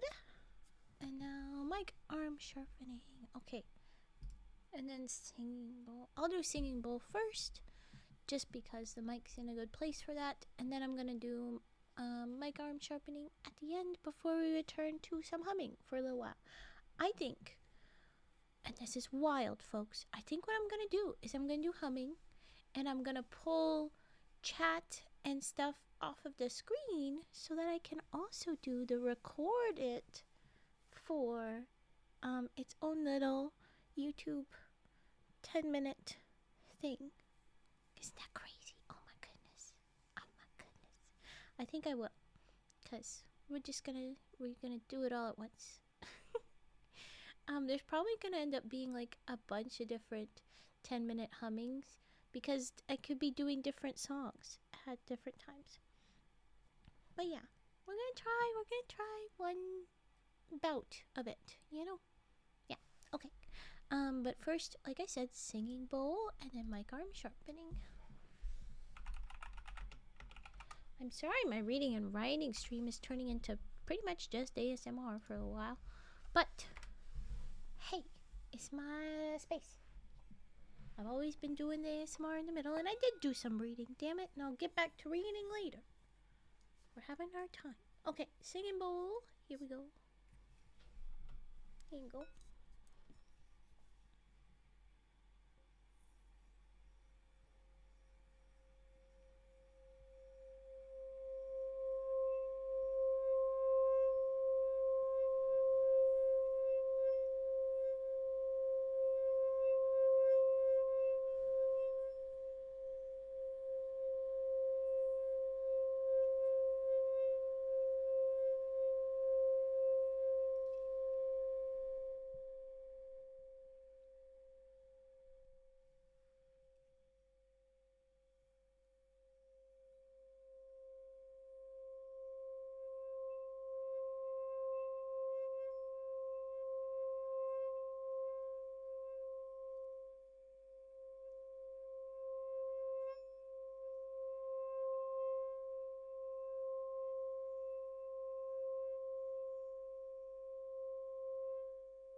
Alright, I put down the mic so I could have the singing bowl closer. I don't know how much the volume changes between, because specifically with something this loud, I have my headphones on so that I'm just hearing what it's like through the mic.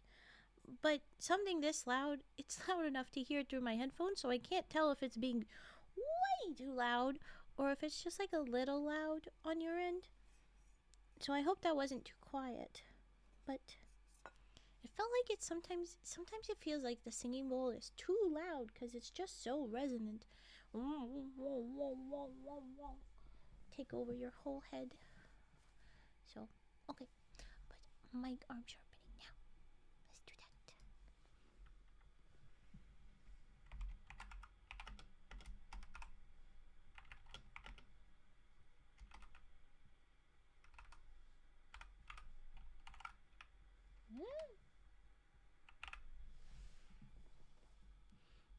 No.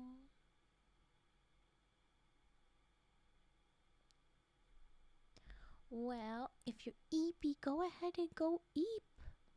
Go sleep, Turt. Go to sleep, Turtleman. Look after yourself, Turtle. Alright. Just fine here. Okay, well, good. Let's do the mic arm sharpening. I'm gonna mute to move around my mic. And then you're gonna get the mic arm sharpening sound. Boop.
Okay, muting and I go back.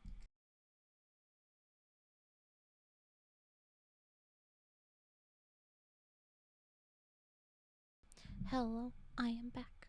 Okay. Yes, you have the next 2 days off, but that doesn't mean that you can't look after yourself with sleep. Sleep debt is a real thing. Please look after yourself even when you have time to be overly tired. Look after yourself. It could compound and hurt you. No joke. You will be able to watch this on a VOD probably tomorrow. Maybe not tomorrow, but like soon. And I'll be streaming tomorrow as well. So, you'll be fine. But you're in charge of you. You do you. Alright. Well, it means I can sleep in or take a nap. It's true. But still. I'm ready to start the humming is what I'm going to do. So what I'm going to do, the way I usually film my little extra length redeems, is I don't have my chat visible because you guys aren't chatting at that time. I don't have this little sub count visible, so I'll remove those, and then I'm gonna change the thing to just humming.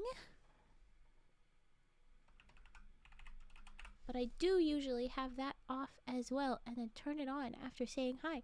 So you guys, I'm gonna make sure you're all quiet on the screen, but I'll still see you in the chat. And I'll just I'll hit the record button, and let's hope I don't have to. If I mess up, I don't have to show you guys how I mess up. But yeah, you'll likely fall asleep. Oh, yay! Good. Okay, but I hope it's in a good, comfy place, and not awkwardly cramped in front of a computer. Okay. All right. So I'm gonna yoink all the little visuals away. And then I'm gonna put them back. Just the trigger and on now, the humming part, in a minute. And we're gonna hum a few different songs for a little while. So, yeah. Let's get this all ready. I gotta have which one? Yeah, definitely. Oh, do we know if I haven't even done this one at all? Hold on.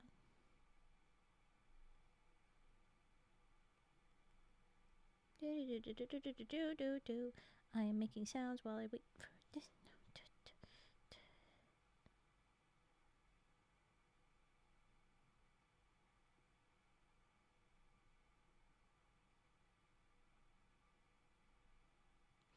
Yeah, I think that one's safe.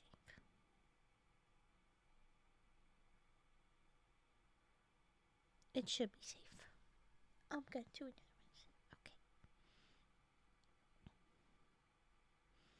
These ones that I have in mind are neither of them the regular ones. Non-phone. Okay, good. Alright. I remove the stuffs and I get the other stuffs ready. And then I'm gonna hit the record button. I hope that that does not stop streaming. As far as I'm aware, you can do both. But if not, I'll maybe restart and then just make a clip of the YouTube video. Okay.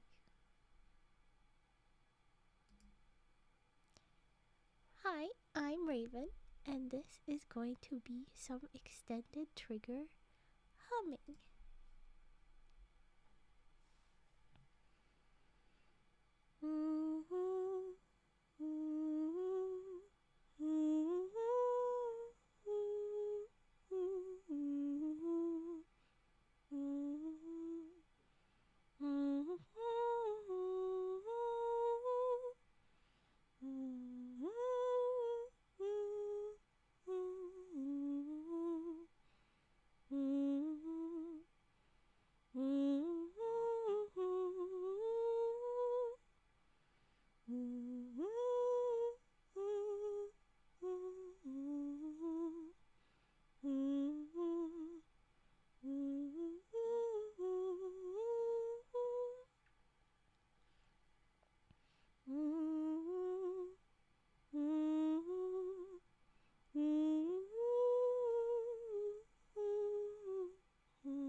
Oh no. I had to stop recording because I forgot how the song goes that I was gonna do because the other one was stuck in my head. I have failed. Well, I can put that one song put together and then maybe smash it together with another one, probably. It's not usually how I record it. I won't do a new intro. I just need to remind myself of the song. Dang it. How'd it go?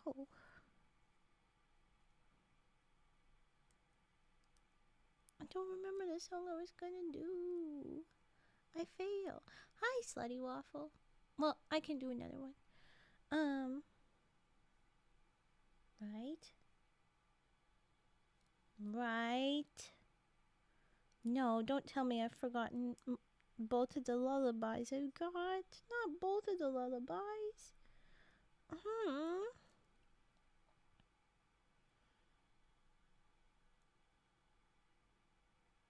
No. Well, it helps when I pull out the kalimba. So guess what? The one I play on the kalimba is the one we're going to try and remind myself of. That's the one I was singing. Okay, well that wouldn't have worked out anyway. Yes. Of course that's the one I was singing. It was Brahms' Lullaby is what that one was. Of course it's free copyright. A raven, little silly raven. Okay, then. Yes.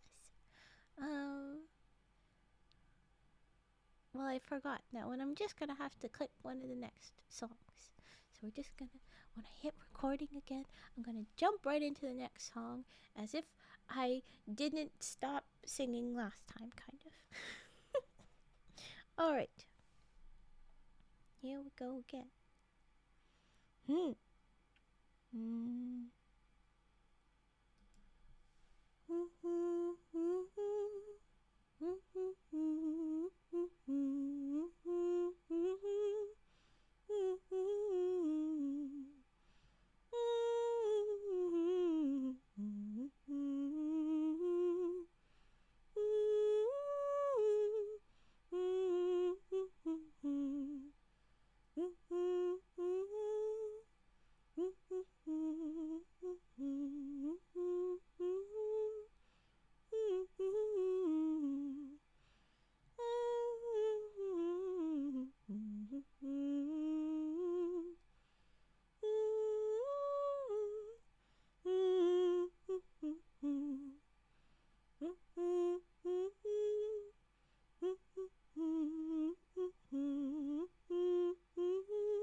right there. I have finished my humming for 10 minutes. If you put the times together, it is about 10 minutes.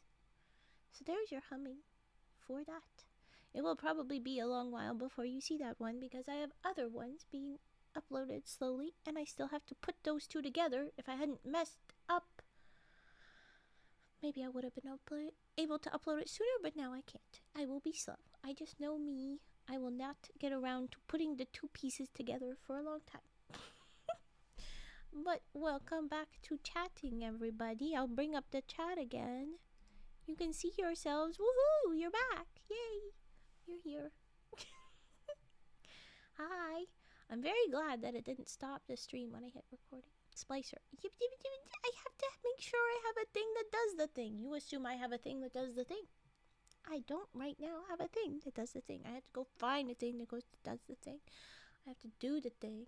And then I have to upload this way and that way. And it takes time to do uploads. Dang it. If I only have to do one upload, then it's chill, you know? But now we got multiples. And dang it. I had extra. I have to listen back. I have to know when I stopped doing the one song and not just try and do the other song awkward. Because it was bad. It is work that my brain just doesn't want to do. It's not that hard. No, it's not. My brain doesn't want to do that. My brain doesn't like doing those things. It's annoying things. Alright, we're gonna...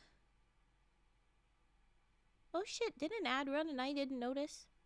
Probably. Oops. Whoopsies. I'm very sorry for that. I have failed you. I apologize. I was gonna run an ad and then do the next thing. Go into the next story. But I guess the robot ads beat me to it. The ad ran without me being aware because I was not paying attention. We have only a few more stories left in this book of our folk tales.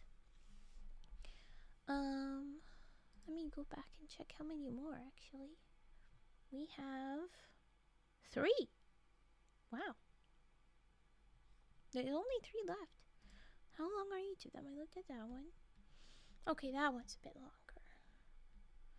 That one's long enough that I don't know if we'll get to that one tonight because it would definitely get interrupted. Oh, that one is real long. Okay. So the next 2 are pretty long. Those ones are for tomorrow. Tonight we'll probably read this one more and then some 2-minute mysteries or more humming. I don't know. Either way works for me. Or both is good. But alright, the next story is the story of Ali Kolia, merchant of Baghdad. Seemingly unrelated to the other stuff that the Caliph was doing. This is about someone that is in his reign again. It says, in the reign of Harun al-Rashid. We really like this Caliph. Whatever is going on, he's popped up in quite a few, but only the last handful of stories was he actually a character in the stories. He's been referenced a lot in the general collection of stories, in the overall 1001 Nights, so that's cool. But it looks like we are back to when he is not a character. It's just referred to him. Alright. Story of Ali Kolia, merchant of Baghdad. Come here, thingy.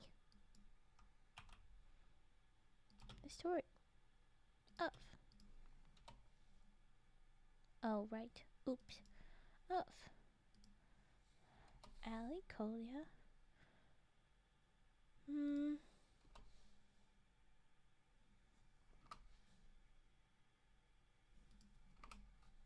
Of Ali Kolia, merchant of Baghdad. Forever the spaces between these words are inconsistent, so I gotta give the double space. But okay, there you go. That is our next story. That is what we are moving on to. Here we go. In the reign of Harun al-Rashid, there lived in Baghdad a merchant named Ali Kolia. Really? Your title says Kolia. Did you change your name? Was it a typo? Why do we call you Colia when you're Kojia? Whatever. I'm going to find out. I'm going to leave this up and I will. Whatever. This is annoying. Kojia, who, having neither wife nor child, contented himself with the modest profits produced by his trade. He had spent some years quite happily in the house his father had left him, when 3 nights running he dreamed that an old man had appeared to him and reproached him for having neglected the duty of a good Muslim in delaying so long his pilgrimage to Mecca. Ali Cogia was much troubled by this dream, as he was unwilling to give up his shop and lose all his customers. He had shut his eyes for some time to the necessity of performing his pilgrimage, and tried to atone to his conscience by an extra number of good works, but the dream seemed to him a direct warning, and he resolved to put the journey off no longer. The first thing he did was to sell his furniture and the wares he had in his shop, only reserving to himself such goods as he might trade with on the road. The shop itself he sold also, and easily found a tenant for his private house.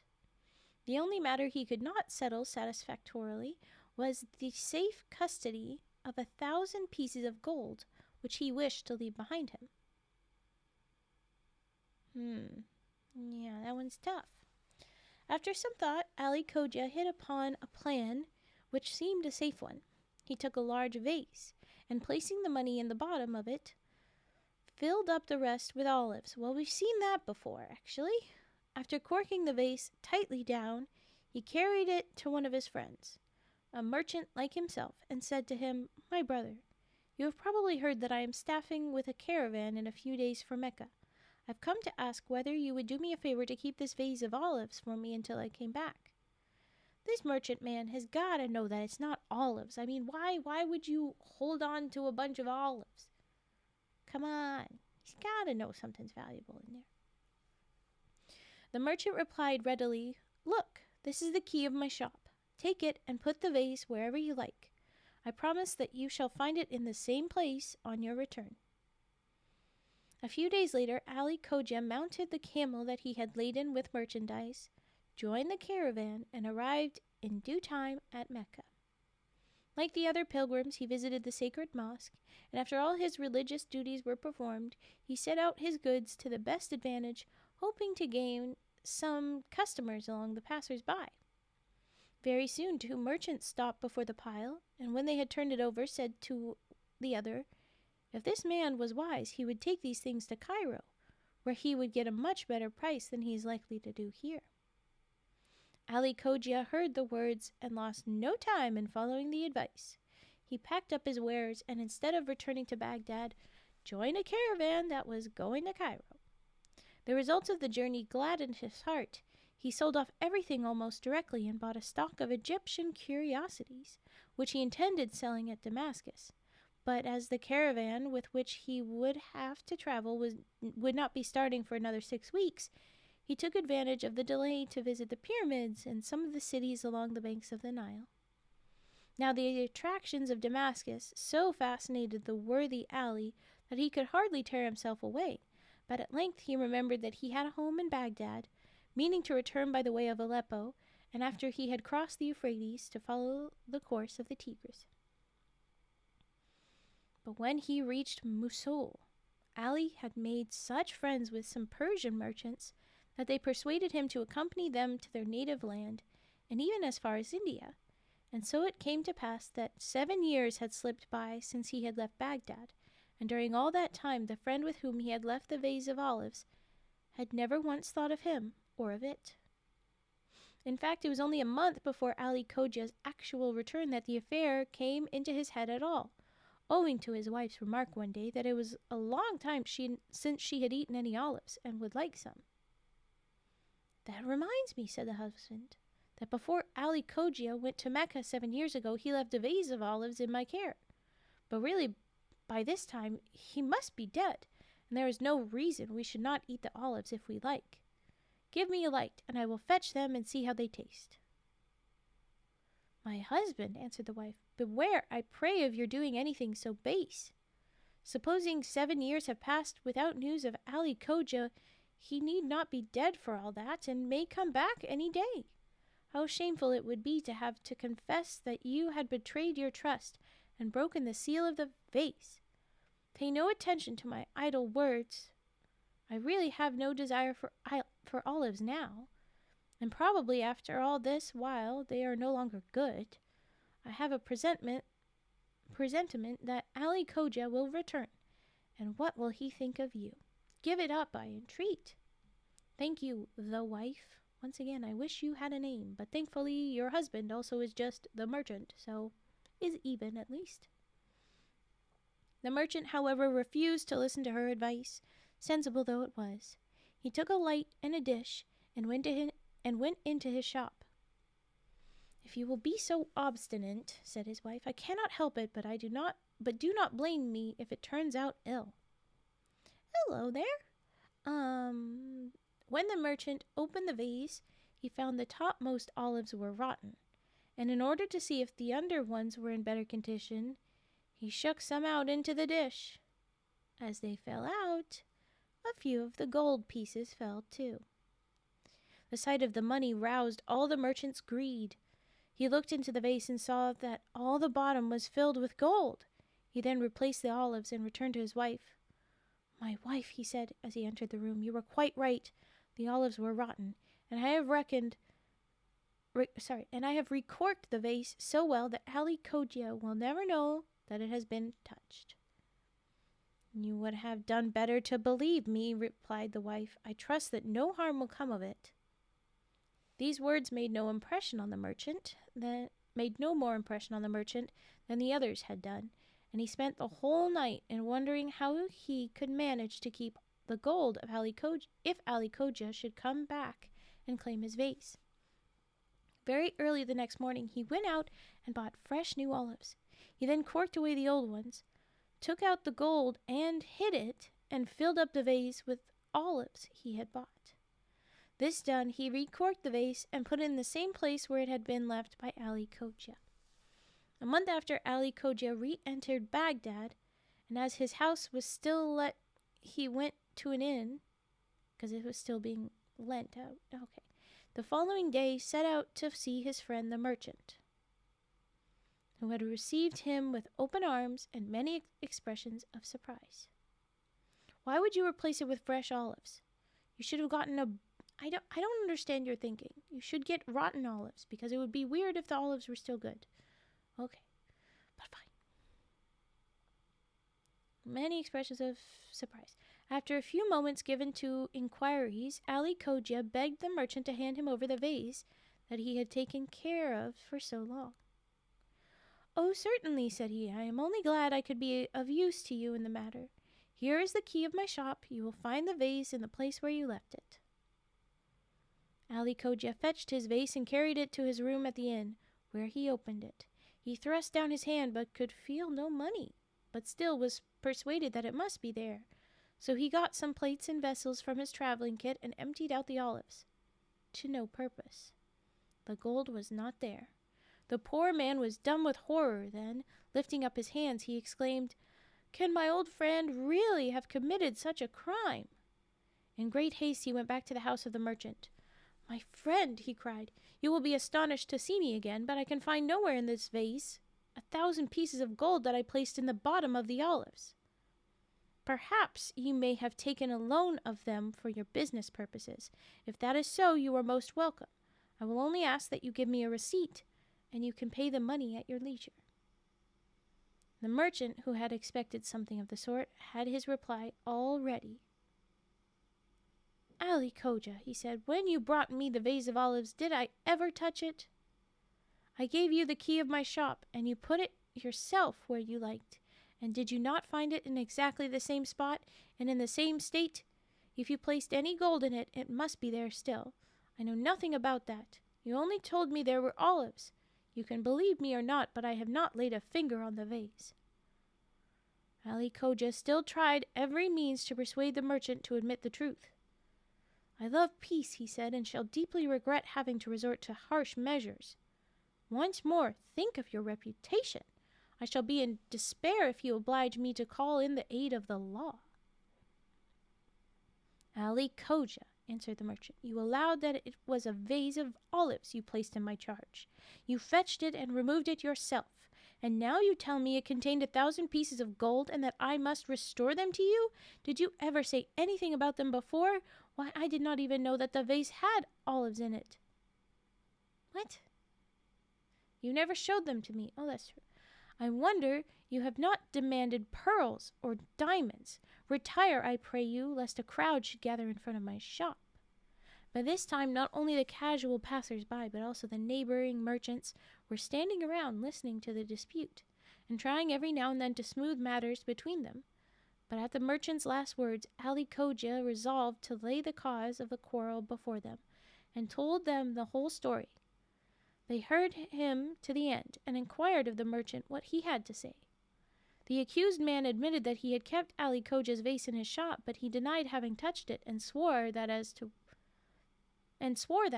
to what it contained, he only knew what Ali Cogia had told him, and called them all to witness the insult that had put upon him. It must have been a typo.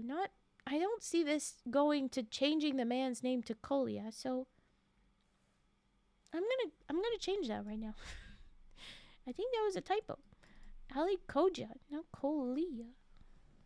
How did you mix up L and G? My goodness.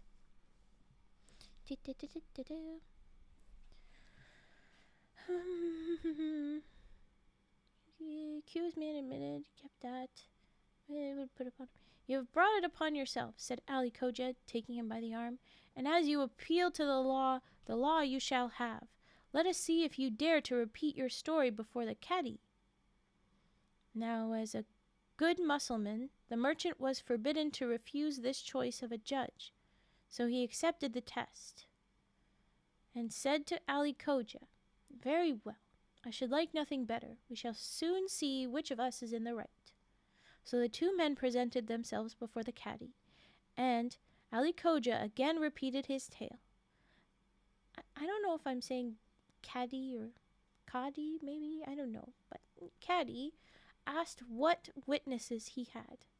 Ali Cogia replied that he had not taken this precaution, as he had considered the man his friend, and up to that time had always found him honest. The merchant, on his side, stuck to the story and offered to swear solemnly that not only had he never stolen the 1,000 gold pieces, but that he did not even know they were there. The Cadi allowed him to take the oath and pronounced him innocent. "No, he lied." Ali Cogia, furious at having to suffer such a loss, protested against the verdict, declaring that he would appeal to the Caliph, Harun al-Rashid himself. Oh, maybe he does show up in this story. But the Cadi paid no attention to his threats, and was quite satisfied that he had done what was right. Judgment being given, the merchant returned home triumphant, and Ali Cogia went back to his inn to draw up a petition to the Caliph. The next morning he placed himself on the road along which the Caliph must pass after midday prayer, and stretched out his petition to the officer who walked before the Caliph, whose duty it was to collect such things, and on entering the palace to hand them to his master. There Harun al-Rashid studied them carefully. Knowing this custom, Ali Cogia followed the Caliph into the public hall of the palace and awaited the result. After some time the officer appeared and told him that the Caliph had read his petition and had appointed an hour to the next morning to give him audience. He then inquired the merchant's address so that he might be summoned to attend also. That very evening the Caliph, with his Grand Vizier Jafar, and Mesrour, chief of the eunuchs, new character just dropped, all three disguised, as was their habit, yes, they typically do this, went out to take a stroll through the town. Going down one street, the Caliph's attention was attracted by a noise, and looking through a door which opened into a court, he perceived 10 or 12 children playing in the moonlight. He hid himself in a dark corner and watched them. "Let us play at being the Cadi," said the brightest and quickest of them all. "I will be the Cadi. Bring before me Ali Cogia and the merchant who robbed him of the 1,000 pieces of gold." The boy's words recalled to the Caliph the petition he had read that morning, and he awaited with interest to see what the children would do. The children know. They know. The proposal was hailed with joy by the other children who had heard a great deal of talk about the matter, and they quickly settled the part which each one was to play. The caddy took his seat gravely, and an officer introduced first Ali Koja, the plaintiff, and then the merchant, who was the defendant. Ali Koja made a low bow and pleaded his cause point by point, concluding by imploring the caddy not to inflict on him such a heavy loss. I kind of love that this is a Judge Judy episode inside a Judge Judy episode. You know, like we're watching the kids play court after the real court and before the next bigger court. It's just silly. I like it. Okay. Please don't give me such a heavy loss. Right. The caddy, having heard his case, turned to the merchant and inquired why he had not repaid Ali Koja the sum in question. The false merchant repeated the reasons that the real merchant had given to the caddy of Baghdad, and also offered to swear that he had told the truth. "Stop a moment," said the little caddy. "Before we come to oaths, I should like to examine the vase with the olives. Ali Koja," he added, "have you got the vase with you?" And in finding he had not, the caddy continued, "Go and get it and bring it to me." So Ali Koja disappeared for an instant, and then pretended to lay a vase at the feet of the caddy, declaring it was his vase, which he had given to the accused, for safe custody. And in order to be quite correct, the caddy asked the merchant if he recognized it as the same vase.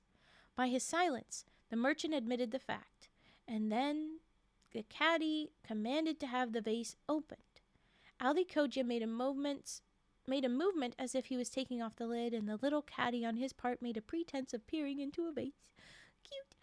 "What beautiful olives," he said. "I should like to taste one," and pretending to put one in his mouth, he added, "They are really excellent. But," he went on, "it seems to me odd that olives 7 years old should be as good as that.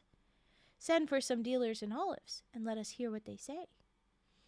2 children were presented to him as olive merchants, and the caddy addressed them. "Tell me," he said, "how long can olives be kept so as to be pleasant eating?" "My lord," replied the merchants, however much care is taken to preserve them, they never last beyond the 3rd year. They lose both taste and color, and are only fit to be thrown away." I love that these children are teaching this ruler of this place. So cute. And they don't even know. Oh my goodness. They should all be appointed viziers. Anyway, okay. "If that is so," answered the little caddy, "examine this vase and tell me how long the olives have been in it." The olive merchants pretended to examine the olives and taste them, then reported to the caddy that they were fresh and good. "You are mistaken," said he. "Ali Koja declares he put them in that vase 7 years ago." "My lord," returned the olive merchants, "we can assure you that the olives are those of the present year, and if you consult all the merchants in Baghdad, you will not find one to give a contrary opinion." The accused merchant opened his mouth as if to protest, but the caddy gave him no time. "Be silent," he said. "You are a thief. Take him away and hang him." Ooh, a little harsh, but okay. So the game ended, the children clapping their hands in applause and leading the criminal away to be hanged. Ooh. Harun al-Rashid was lost in astonishment at the wisdom of the children, thank you, but I guess mostly the one that played the little caddy, but still, who had given so wise a verdict on the case which he himself was to hear on the morrow. "Is there any other verdict possible?" he asked the Grand Vizier, who was as much impressed as himself. "I can imagine no better judgment." "If the circumstances are really such as we have heard," replied the Grand Vizier, "it seems to me your Highness could only follow the example of this boy, in the method of reasoning, and also in your conclusions." "Then take careful note of this house," said the Caliph, "and bring me the boy tomorrow, so that the affair may be tried by him in my presence. Summon also the caddy, to learn his duty from the mouth of a child. Bid Ali Koja bring his vase of olives, and see that 2 dealers in olives are present." So saying, the Caliph returned to the palace. The next morning, early, the Grand Vizier went back to the house where they had seen the children playing, and asked for the mistress and her children.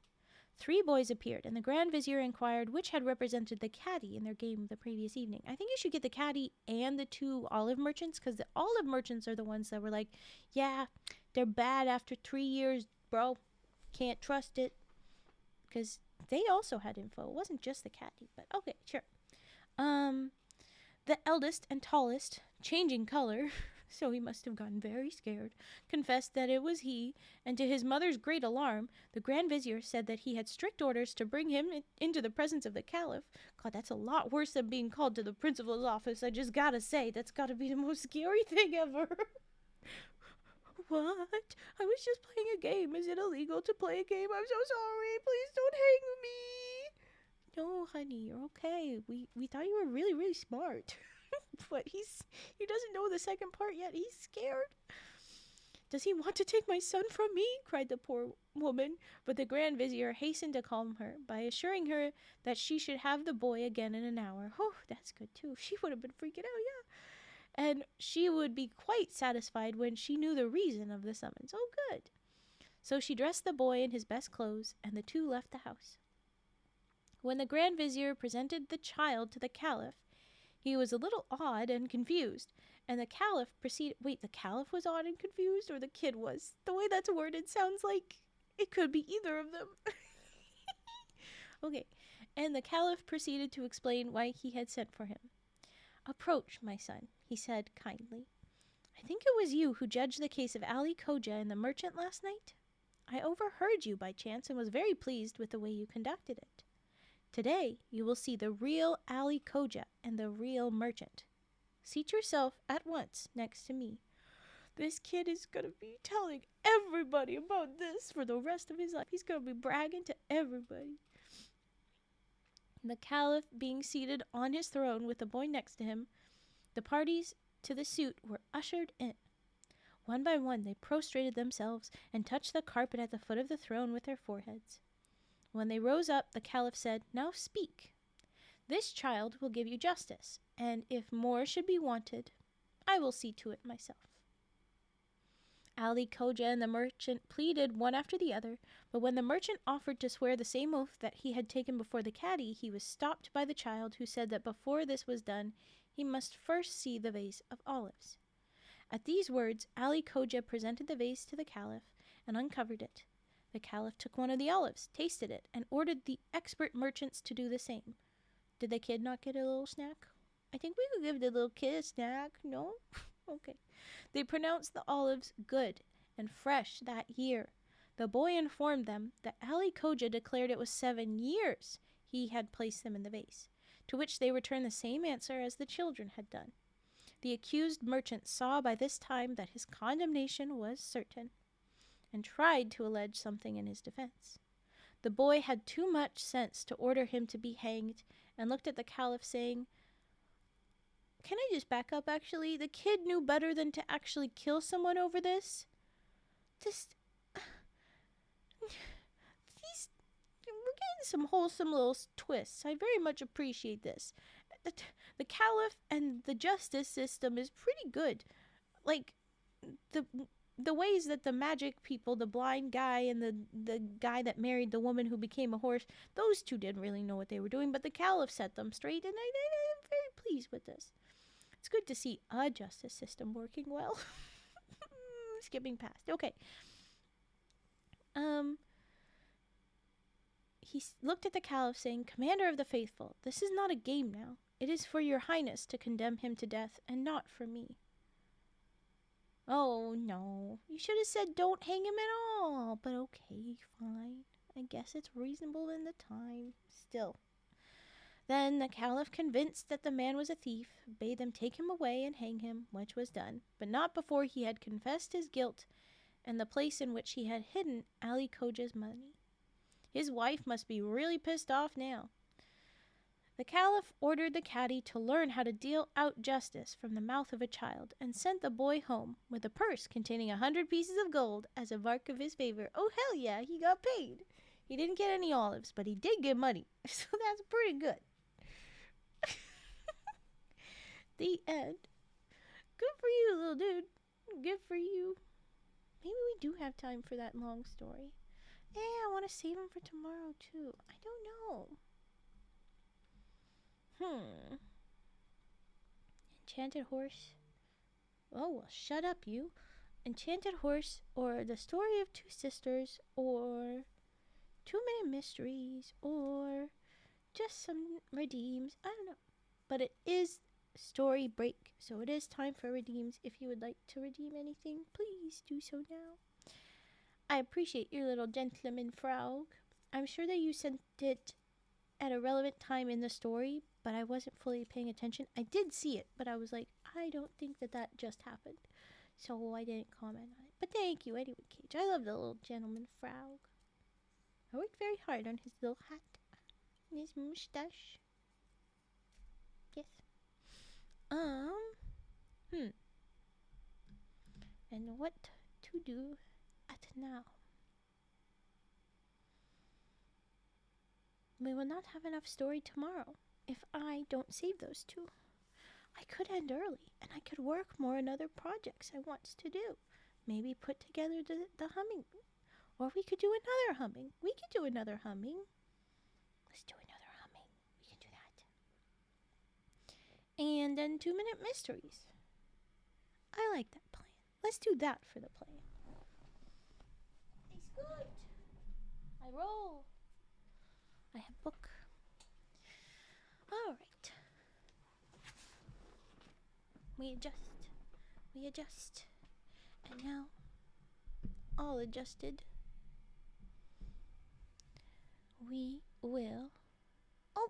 We'll do paper guillotine. Okay then. I'll have to roll and collect the paper guillotine next, but that is good. That is very good. Here we go. Okay. I'm yawning.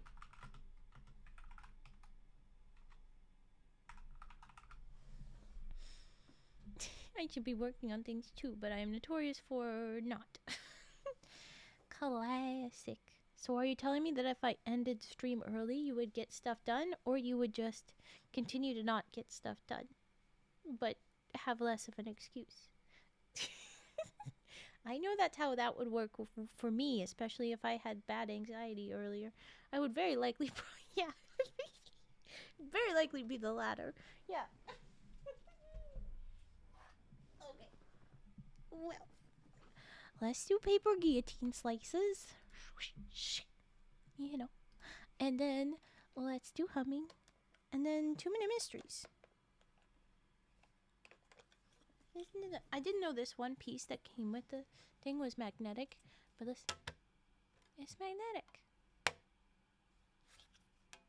I'm hovering it, and it's taking it. Very good. Okay, but here is the slicey slice. Here we go.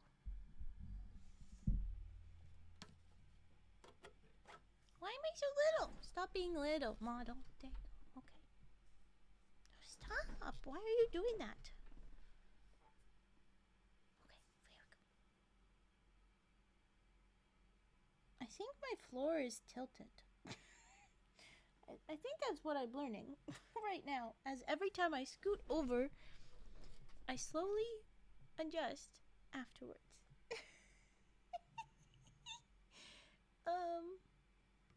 Well, that's fun to learn now. Did it only just get slanty? Oh my gosh, Raven got fully distracted. Focus, slicey. Okay, she's shy. Since when? You headbutt the screen all the time. Stop running away. Listen here, model lady. Okay, slices. Here we go.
think when I do the extended version of this, I will have one version where it's empty, like I just did, and another version where I'm actually cutting paper in it. Oh, you've gotten dusty, little guillotine. Let's clean you off. Actually, let's not. I'm gonna get distracted and then not do reasonable stream things. Just be dusting a guillotine for some reason. Gotta get him ready. No, let's not go down that road. Okay.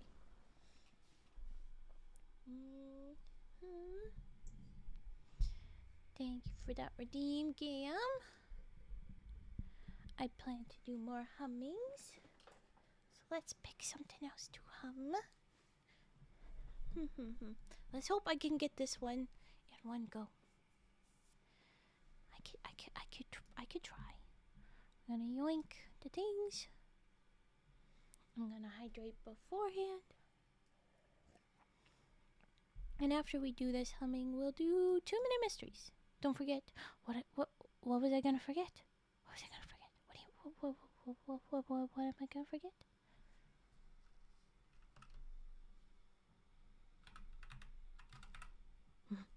What was I gonna forget? You can't do this to me. You have to tell me. What? Did I say I was gonna forget something? It seems I have. Or you're gaslighting me. It could be either. It absolutely could be either. That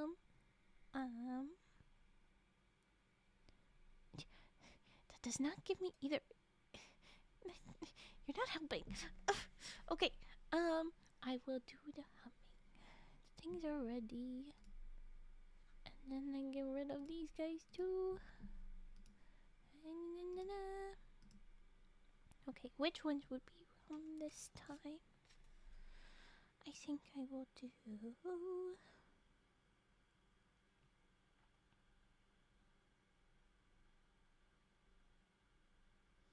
Yeah. Okay. Alright, I've got it. Okay, now No, you're already not on screen. I'll put you back on screen soon. And then it'll be good. Alright.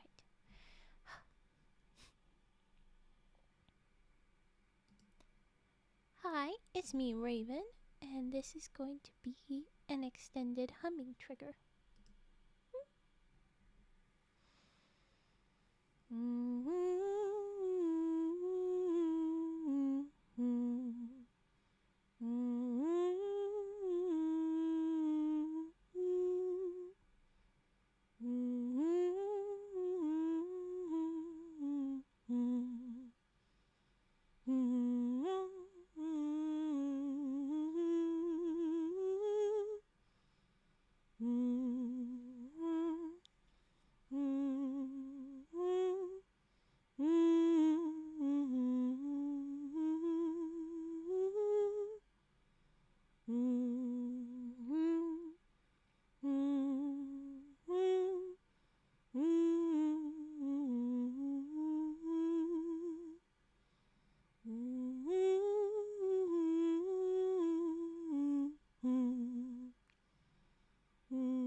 that was our last bit of the recording.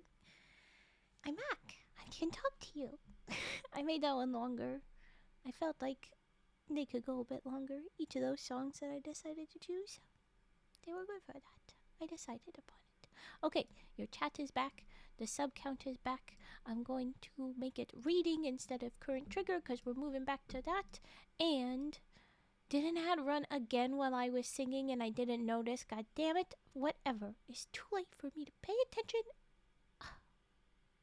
We're going to do 2-minute mysteries now. So I'm going to put on the 2-minute warning as well. Bam. And we're going to have some of those. We're done with everybody's shut up times. I'm going to read them. You can be chatty. You cannot be chatty. Whatever you want to do. I'm still going to do the break for you to think. I am not going to hum. I'm going to pick a trigger because I have done enough humming for you guys probably. And I have an idea. There's one that I want to try out. I had some extra little paper bits. And I think it's an interesting one. But maybe I won't do that right now. Oh, kalimba. I brought down the kalimba. I have the kalimba at the ready. Oh, kalimba in the break. Check that out. Okay. But we're going to do a few of these. I'm going to start with the case of the marathon runner. That's our first one. And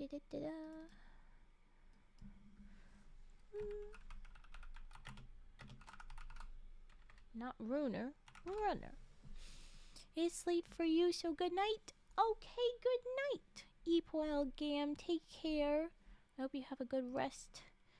And I hope today has been good. And you have a great day tomorrow. Alright. The case of the marathon runner. We're going to jump in. I'm going to read it once. I'm going to read the answer in my head. I'm going to read it again with some emphasis and maybe a hint or two. And then I'm going to play kalimba for a minute or so. And then I'm going to finally read the answer as I do for these little guys. And we're going to have a fun time doing it. If you would like to drop your theories, I'd love to see what theories you guys have come up with. But if you're being a not chatty, just a lurky mood, no need to chat. I will still tell you the answers and give you time to think. That time I drank it, it sounded very funny. I don't know if you heard it, but it sounded like my throat riveted almost. Oh no, am I turning into Frog? I sure hope not. That would be bad. Okay. Marathon runner. Case of the marathon runner. While motoring through South America, Dr. Halegian arrived at a forest village half an hour before the start of the annual 26-mile foot race. Although the race was held at the climax of the Harvest Festival, a joyous occasion, both villagers and runners seemed blanketed in gloom. Halegian asked the race's lone official for the reason. The winner, said the official, used to receive a prize equal to $1,000. When the old landlord died, his son took over. Landlord of what? Very vague wherever we're at. This landlord, okay, fine. This landlord died. His son took over, and he entered his own son, Juan, in the race. Juan has won every year since. Not just run, but won. Thus, the family saves the $1,000. Under the new landlord's rules, the runners are timed. They go off separately, one every 5 minutes instead of together. Juan always starts first. The course goes through the forest there, 100 yards away, and describes a circle.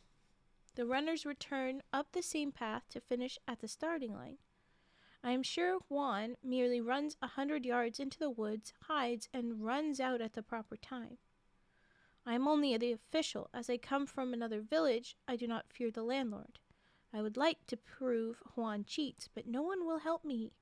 Here, everyone is afraid to complain. If there is no race, the landlord threatened to increase taxes, concluded the official.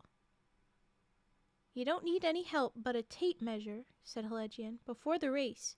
Measure, and then it interrupts, measure what? What are we supposed to measure? Also, I'm a little confused. Landlord seems to mean something else here. I think it's like literally lord of more land. Like he's a lord, a mayor, or somebody that's not just in charge of the house. Okay, measure. What are we measuring?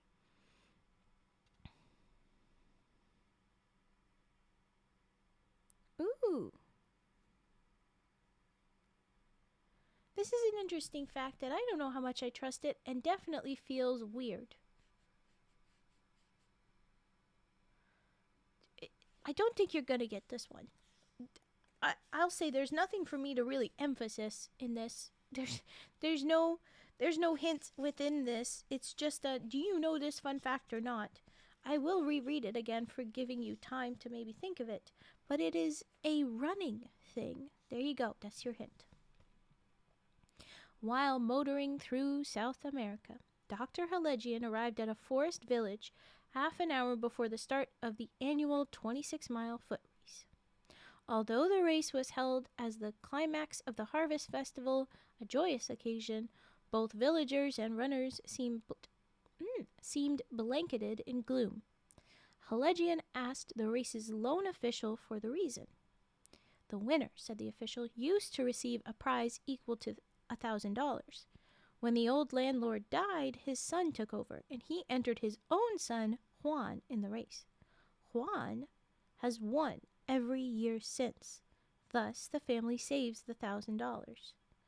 Under the new landlord's rules, the runners are timed. They go off separately, one every 5 minutes, instead of together. Juan always starts first. The course goes through the forest there, 100 yards away, and describes a circle.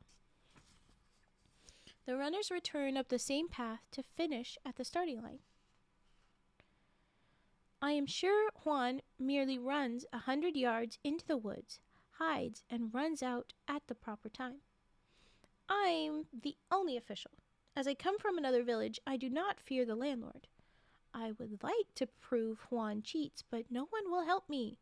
Here, everyone is afraid to complain. If there is no race, the landlord threatened to increase taxes, concluded the official. You don't need any help but a tape measure, said Halegian. Before the race, measure... What does he want us to measure? That is a very interesting suggestion, Pudgy. I think I will not allow the words maybe or no Cage did. Okay, it's okay. Let's not. I will say that proving that Juan is cheating is not gonna okay, thanks, Cage. It's not gonna fix this because it says right here that the new landlord is threatening to increase taxes if they don't do this. Which why? Why are you threatening to increase taxes if you don't do a race? That would mean that you don't even have to risk giving out money. Like what? But I gotta say the idea of you don't need any help but a tape measure before the race, measure how big a hole to put Juan in, like fuck this guy. But here, because it was some bullshit and you're not likely to know it, I'm just gonna read it right away and not play the kalimba this time. This is supposedly the answer. Measure Juan's calves and measure them again at the end of the race. After covering 26 miles, a runner's calves will have increased an inch or more. You have to run 26 miles? Well, what if he runs less than that, but not a ton less? What if he ran just a little bit? He just cheated a tiny bit. Like, how is that helpful? Halegian, just stand in the bushes. Just stand in the bushes and yell at him. Like, just have people in the forest where he thinks he can, like, cheat the thing. Just put people there. Like, it's not that hard. It's not that hard. Just intimidate him into doing the right run. But okay. Apparently, measure once, cut twice. Cage. That's silly. You could only run 25.8. Well, that sounds like better than what Juan actually runs, probably. But yeah, would your calves then be bigger? It's only a little bit less than 26. Like, don't be so fiddly and bullshit. Because it's not that accurate, I'm certain. And it is very fiddly and ridiculous. But here we go. We're moving on to the next one. It is the case of the 1,000,000 to 1 shot. 1,000,000 to 1.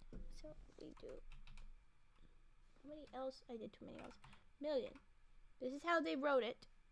2, 1 shot. The law of averages will sooner or later produce an extraordinary event, said Dr. Helegian. If taken by itself, such an event appears as a phenomenon, the product of wildest chance. Actually, it is but a logical variation from the common mass of nearly similar events. Helegian paused to hand Octavia a cup of coffee, and I will sip my tea. Then he resumed. An excellent illustration is the disappearance of the bullets in the duel fought by the French twins Marcel and Henri Laval in 1857. Except that Marcel was left-handed, the twins were so alike that even their parents had difficulty telling them apart. Henri and Marcel received excellent military educations and were soon reputed the best marksmen in the French army. Inevitably, they fell in love with the same damsel. Darn. For young men of honor, one solution only was possible. A duel. You may picture it now. After 100 years, the brothers standing back to back, as had hundreds before them, then marching and wheeling at the count like mirror images. They fired simultaneously. To the seconds, the shots sounded as one.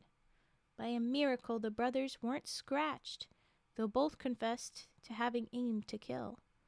The pistols were examined and found in perfect working order, yet neither in the barn behind Marcel nor the fence behind Henry was either bullet located. Weird way to write that sentence. Just the point was that there was no bullet in the barn or the fence, which were the backdrops for each guy. The disappearance of the bullets into thin air had a mystic effect on the twins.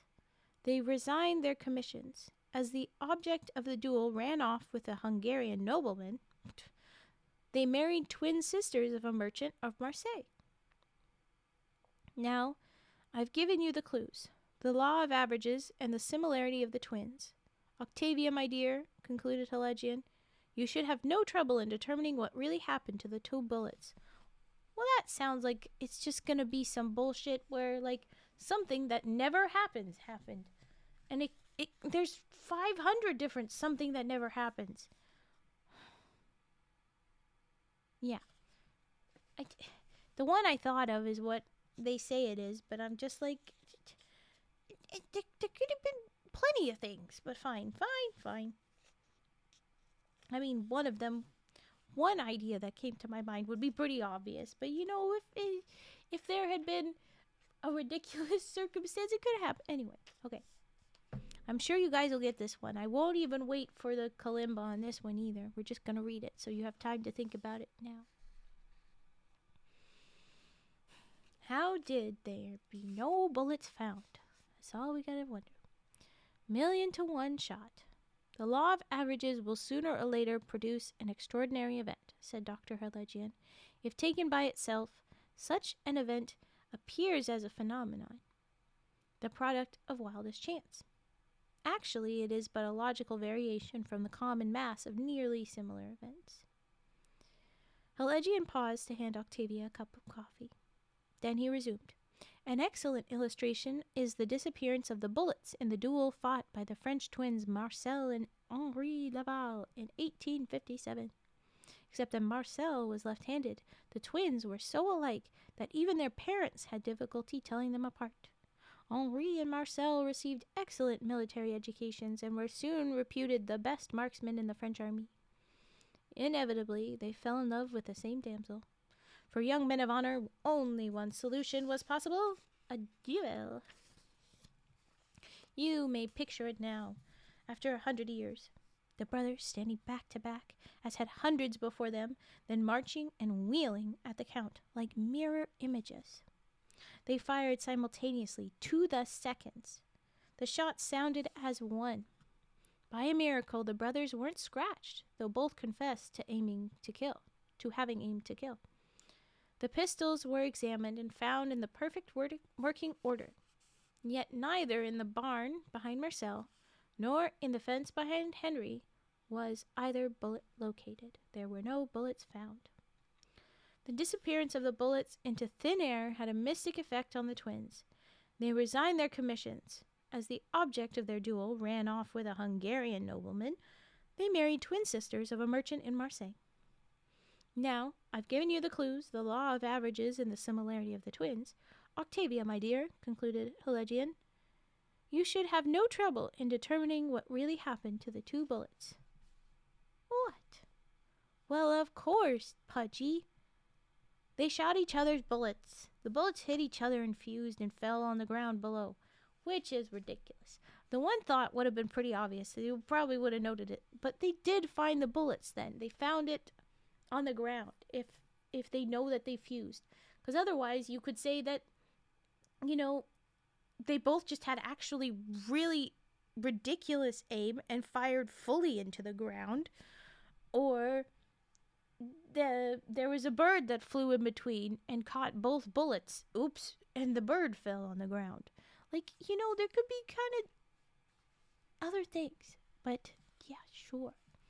I think the title and the in-story clues gives it away. That was, the only answer. But, oh well.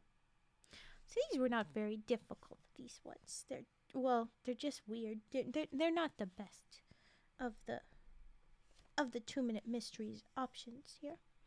But we'll go for another one. Hopefully this next one will be more of a thinker. Okay. Man, I feel like watching random Detective Conan episodes with Raven would be amusing as hell. Well, what is random Detective Conan? Or do you mean Detective Conan, but random episodes? Either way, who? What? Huh?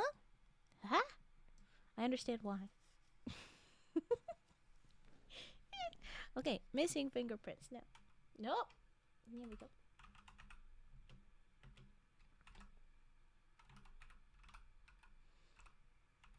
I'll tell you now. I have a guess.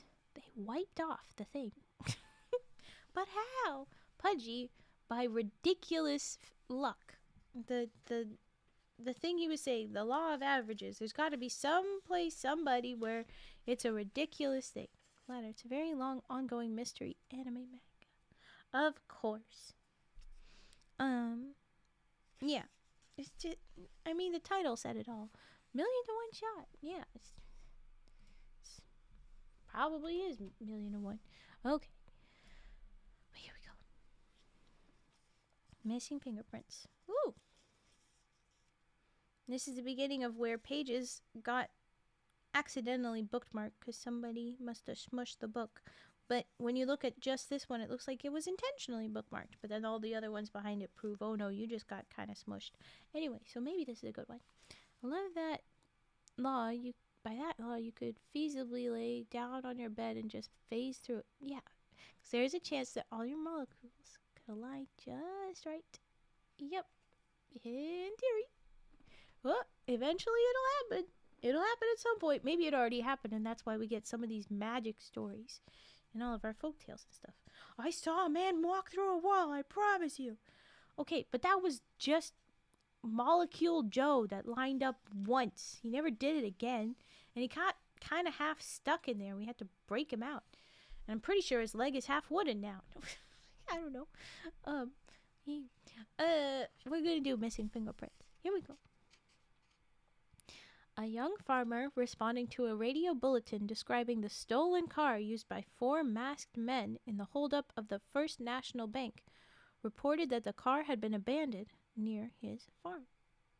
Kill Joe is the best failure superhero. Thank you. I love Molecule Joe now. I've created him in my head and I love him. He's awful. Okay.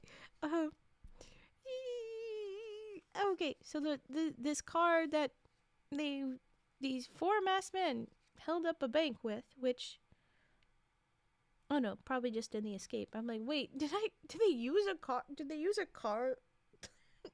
How? Okay. Even his one wooden leg sort of. Well, like part of the beam molecules got stuck and the wall got messed up. It's like his leg ate some of the wall. It's kind of in my head how Molecule Joe work. But oh my gosh, I got focus, guys. I can't tell you all about Molecule Joe, who I'm totally not just thinking up right now. I'm reading the case of the missing fingerprints. Okay? We'll talk about Joe in a minute. Okay. The young farmer responded to the bulletin about the people that robbed the bank. They say, "Oh, my farm. The car is abandoned near there." The four occupants had fled in such haste that they left the four doors wide open. Shortly after, Inspector Winters and Dr. Helegian reached the scene. Another patrol car arrived. Out stepped a hefty man who said, "I'm Carlson. Fingerprints. Headquarters sent me. Can I start?" The inspector nodded, and Carlson opened his kit and began dusting the steering wheel of the getaway car. "It looks like the robbers tried to elude capture by taking the back roads," said the inspector. Oh, no, wait, that was Carlson's voice. "It looked like the robbers tried to elude capture by taking the back roads," said the inspector. "They lost their way, ran out of gas, and fled on foot." More police arrived, and the inspector went off to direct a search of the surrounding area. Thanks, Cage. This is going to be a whole series now, isn't it?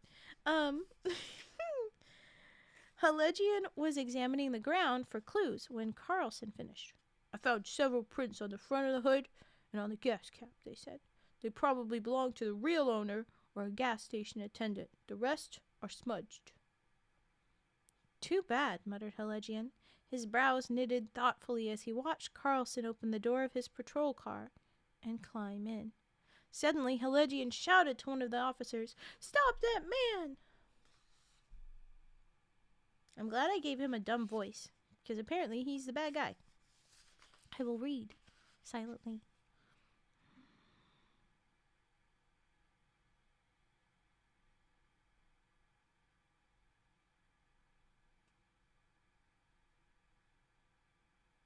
Aw, interesting. We've got a little extra confession eventually. That's cute. So the first paragraph is how this guy was caught, but then the second half is just his confession. Why do we know that Carlson was the guy? Why do we need to stop him? How do I think I just gotta read it and give you time to think. This is less nonsense, but it is a fiddly thing. I don't think we're gonna know it, but maybe you can think up something. So here we go. A young farmer, responding to a radio bulletin describing the stolen car used by four masked men in the holdup of the First National Bank, reported that the car had been abandoned near his farm. The four occupants had fled in such haste that they left the four doors wide open. Shortly after Inspector Winters and Dr. Helegian reached the scene, another patrol car arrived. Out stepped a hefty man who said, "I'm Carlson. Fingerprints. Headquarters sent me. Can I start?" The inspector nodded, and Carlson opened his kit and began dusting the steering wheel of the getaway car. "It looks like the robbers tried to elude capture by taking the back roads," said the inspector. "They lost their way, ran out of gas, and fled on foot." More police arrived, and the inspector went off to direct a search of the surrounding area. Helegian was examining the ground for clues when Carlson finished. "I found several prints on the front of the hood and on the gas cap," he said. "They probably belong to the real owner or a gas station attendant. The rest are smudged." "Too bad," muttered Helegian, his brows knitted thoughtfully as he watched Carlson open the door of his patrol car and climb in. Suddenly, Helegian shouted to one of the officers, "Stop that man!" Why? Okay, I've given you your little reread. It's good luck. But here comes Kalimba. Come here, come here. Yeah.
Woohoo! Okay, there we go. That's the end of the story. And now, when you're ready for diary. And the answers, the answers, the answers. Oh, come on. Bookmark. Okay, there we go. Okay. Pudgy thinks the reason being that all the other fingerprints are smudged doesn't seem like enough to warrant stopping him. Yeah. Why would fingerprints get there before the rest of the cops, though? That's odd. It is true. That is a bit interesting. The first people to show up was Inspector Winters and Helegian. That's the very first. But then, yeah, why would fingerprints be next in his own car? But, maybe. It's not too weird. This is the 70s as well. I don't know if it's different. But here we go. Carlson gave himself away by dusting the steering wheel first. A genuine fingerprint expert would have started at the most likely source of clear prints, the front door windows. So, when Helegian saw him getting into his car, he would have seen him grab that and, his other hand maybe touch the window, because that's how they were closing. You would start with the door because that's the most likely. You wouldn't want to smudge stuff by opening it to get into the car, probably. Yeah, they said the windows. I think they mean just the edge, or maybe this type of car, the windows, there's not really an edge of the frame. Because some vehicles where the window is loose, it doesn't have the, oh my gosh, Pudgy Tater, what the hell? When they don't have the frame, where it's just the window on the door. Might be a thing. I don't know for sure. Okay, but the point is, people be grabbing the door and the front door, edge of the door to close it, to open it, whatever, probably more. Carlson then confessed. He had subdued the real fingerprint expert assigned to the case and had taken his place in order to destroy the hold-up gang's prints. There you go. I mean, people be grabbing the steering wheel 100% though, but how are you grabbing it? It depends how you hold it. And, you move your fingers a bunch when you hold the wheel. Think about how you hold the steering wheel. You might hold it the crook of your finger and your thumb. You move your hand a bunch as you do it because you spin. It's swivelly. So, but if they're on top of each other, it smudges things. That's what I mean. I don't think it's better or worse, but maybe a real fingerprint person would know that. I'm not an expert in that. It's very unclear. I am not certain. It is an odd one, is the real point of this. It's better than the bullets hit each other, I guess. But yeah. Oh my god, Pudgy, what the heck? Stop licking things. Do I need to worry about this? Should I be preparing for you to be licking everything? Ugh, okay. I think let's do another. I think maybe one, maybe two more 2-minute mysteries. What do you think? The next one is called Model Universe. The Case of the Model Universe. Interesting. As long as there aren't any cards, we're fine. Okay. All right.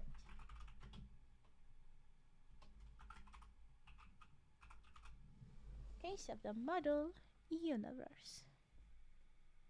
Yeah, I don't like it. Looks ominous. That looks better.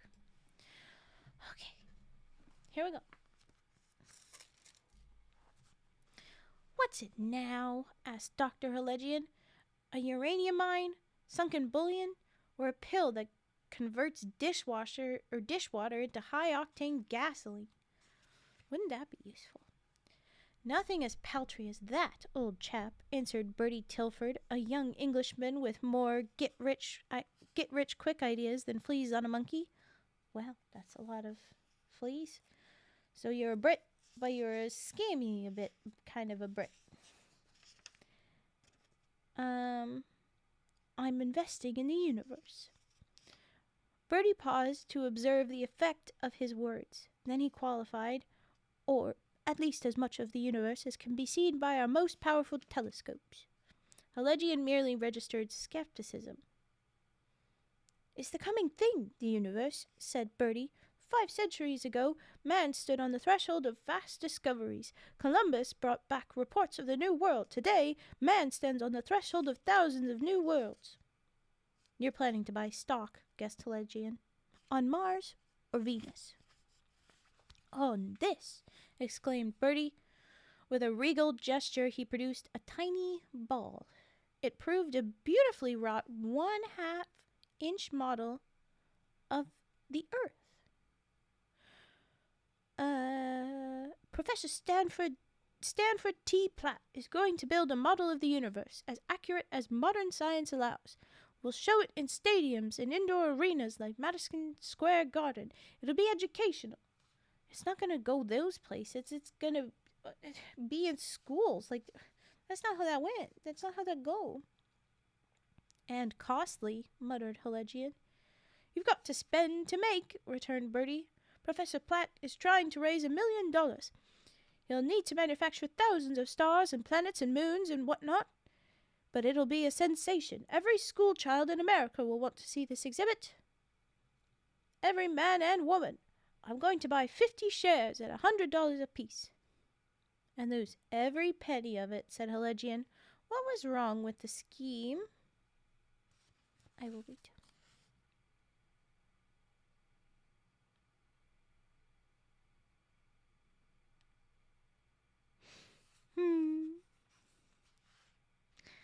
Oh, this one you will know. I was thinking about it. This one you will know if I just put a bit more emphasis, and I don't want to fully clarify. Maybe I'll give you like a minute, and then I'll kind of clarify my little hint that they're trying to make. But then, yeah, you can get this. You can totally get this. Okay. What is it now? Asked Dr. Helegian. A uranium mine? Sunken bullion? Or a pill that converts dishwater into high-octane gasoline? Nothing as paltry as that, old chap, answered Bertie Tilford, a young Englishman with more get-rich-quick ideas than fleas on a monkey.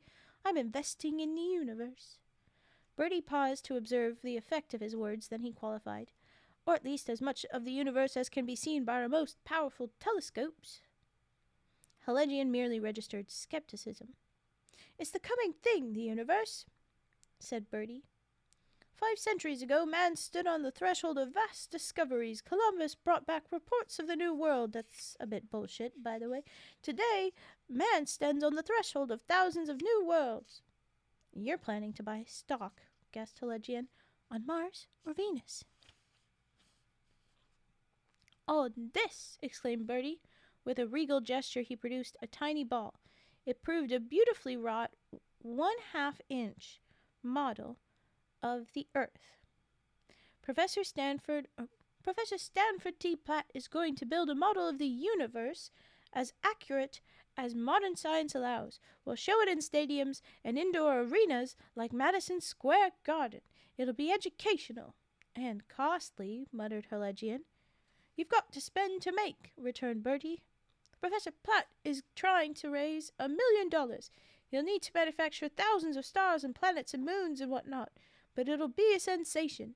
Every schoolchild in America will want to see this exhibit. Every man and woman. I'm going to buy 50 shares at $100 apiece. And lose every penny of it, said Helegian. What was wrong with the scheme? Well, I don't even need to give you guys time, you little shits. He. Yes, you have nailed it. Size of the Earth given, universe wouldn't fit in Madison Square Garden. I had misread, and I should have known from the title. It was the whole universe. But yeah, even the solar system would probably be a stretch to fit inside Madison Square Garden. Saying it would go to schools, it's not going to fit. For whatever reason, I was thinking they're not talking about an actually accurate distance thing. I thought they were just going to make cool little model each little piece, and not each little piece would work. But yeah, he says Professor Platt couldn't squeeze his exhibition into the Yankee Stadium. To produce even part of the universe in a model scaled down to a half-inch Earth would mean that the nearest fixed star would be placed more than 20,000 miles away. If I could share a link, there's a website that does a great visualization of the vast scale of space. Go ahead, share. You are mod. You are allowed. Proceed. Thunk, thunk. Yeah. You guys are getting better at these. For whatever reason, I was thinking of it as like not accurate, distanced out, just like the size of each of the planets in relative to each other. Not all of their orbits, and then stars as well. But no, yeah, they mean even the distances. Well, maybe Birdie thought that it wasn't distances. Maybe that's what he thought. But it sounds like probably no. What would the next one be?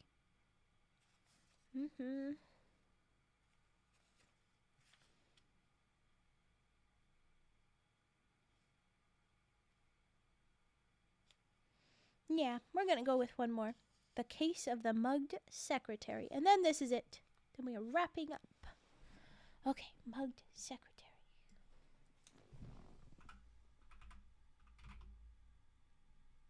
No.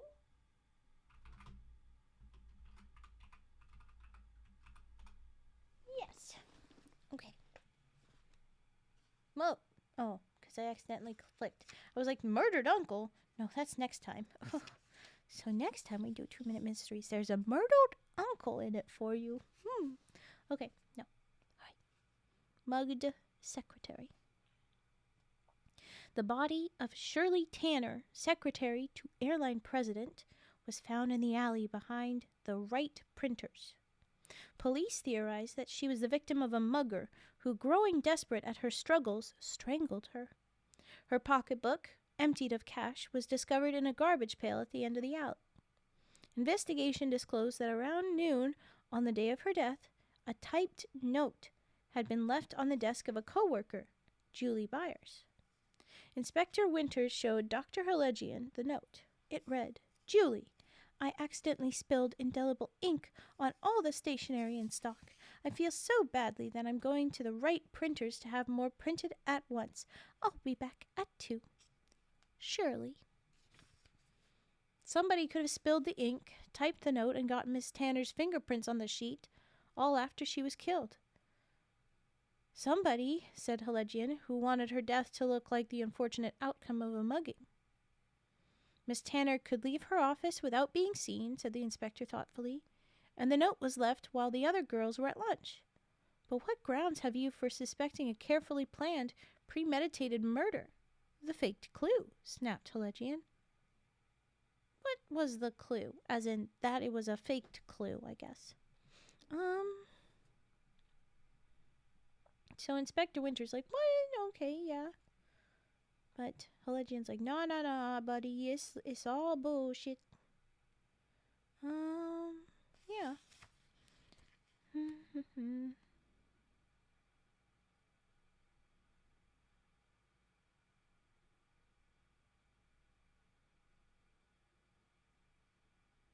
Okay. I will reread.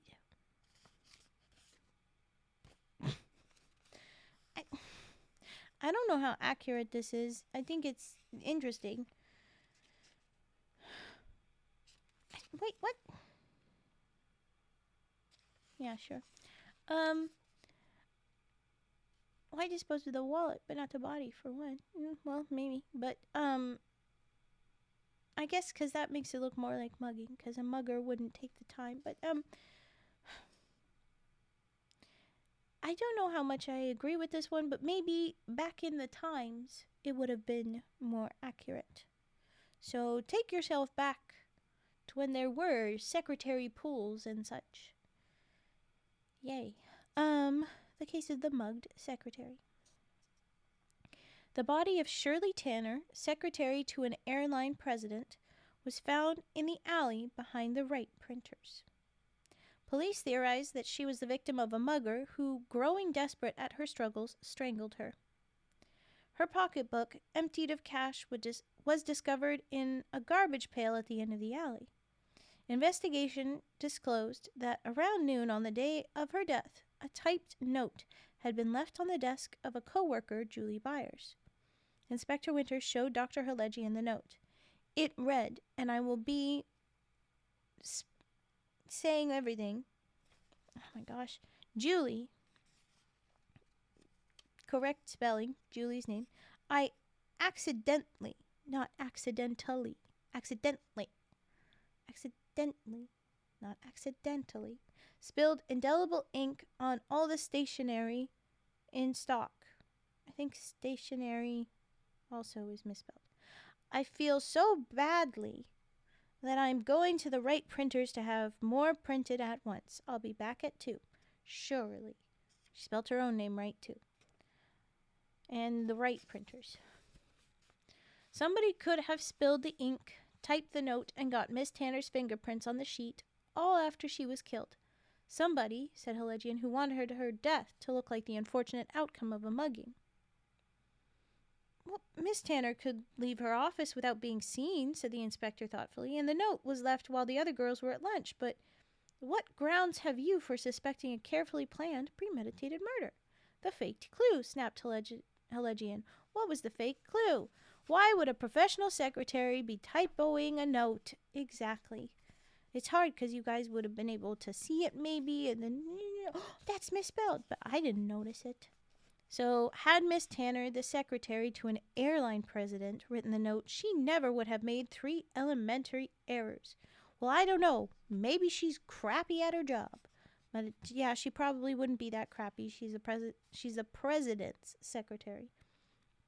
Accidentally was written instead of accidentally. Badly was written instead of bad. And stationary was written instead of stationery. A instead of E at the end of stationery. I'm surprised at that one. That one might be a spelling, because sometimes bouncing around as I do, I don't know if some spellings are even, like that might be a Brit versus American spelling. Like, neither look wrong really to me. And accidentally versus accidentally, my eyes went totally over it. So yeah, there you go. There was the last one. It was about typos. Stationary as in still versus stationary as in paper. Ah, that's why they both look right. There you go. Thank you, Fat. Mr. Knows the everythings. You're killing it with these 2-minute mysteries. Wait, those words are spelled different? I know, right? I didn't pay any attention to it. Hey, maybe they are spelled the same. Different countries, maybe. Give myself a little pat on the back again. I don't know, maybe. No, I don't know. But there you go. There was our last 2-minute mystery. I hope you enjoyed those little nuggets. I'm going to have to go back and write each one of those down. I will upload the VOD, and it will be posted as soon as I post it. The humming clips, I will be able to post the one pretty quick, but like I said, I have a little lineup all ready to go. And the other one I'll have to edit together. Ugh, so annoying. And I have to edit that. That doesn't. It was Ali Kodia, not Ali Koldia. Weird that the book misspelled its own title. It'd be a shame if we got a raid right now. Don't do that. It did happen yesterday. It absolutely did, and it was evil. If you're plotting that, I could read a few more 2-minute mysteries, but I'm not going to do more than that. I'm going to write down, where are we going to go, Monsieur Fett? Not to murder uncle. What did we start with? We started with Marathon Runner, right? Yeah, we started with Marathon Runner. 4 more hours. No. Actually, tonight, I'm going to try to work on stuff for a couple hours. Do you want me to get things done, or do you want me to delay things? Little tater? A million. 2, 1. Shot. Should those be capital? I don't know. The font in the book is all caps. Kitty Be Silly or Aisha Spades? Ooh, both good. I think I want to go with Kitty Be Silly just because we referenced a kitty earlier that helped Cage, and that feels like a sign.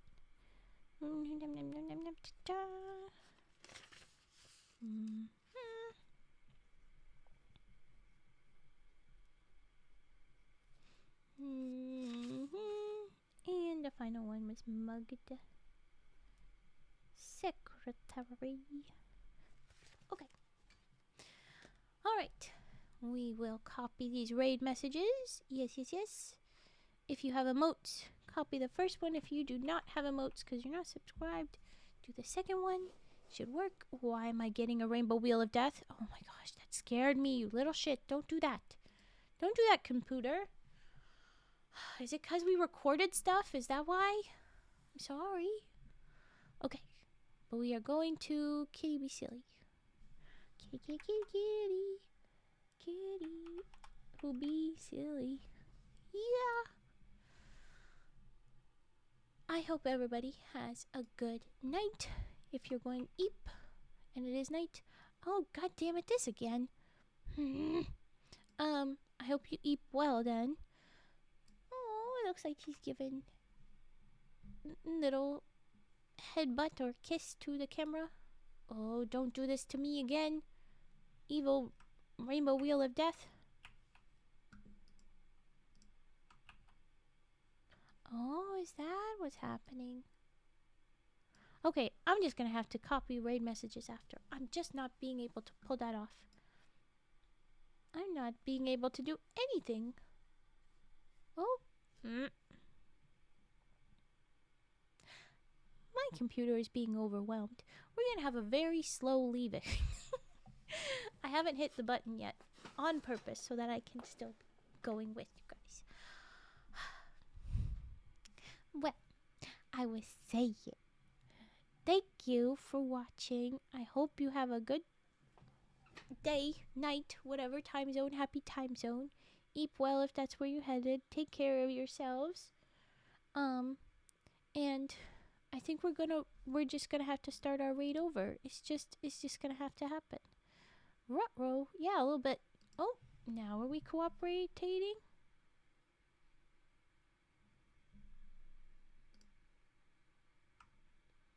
I think so. Maybe. Alright. So, yes. Look after yourselves. That's not what that is either. What the hell? Okay. Yeah, I'll just copy one of your messages after we're over there because that's being weird. Look after yourselves. Let's have a good raid. Alright. Let's go. We are raiding. It is official. Now. Will OBS cooperate? The true question.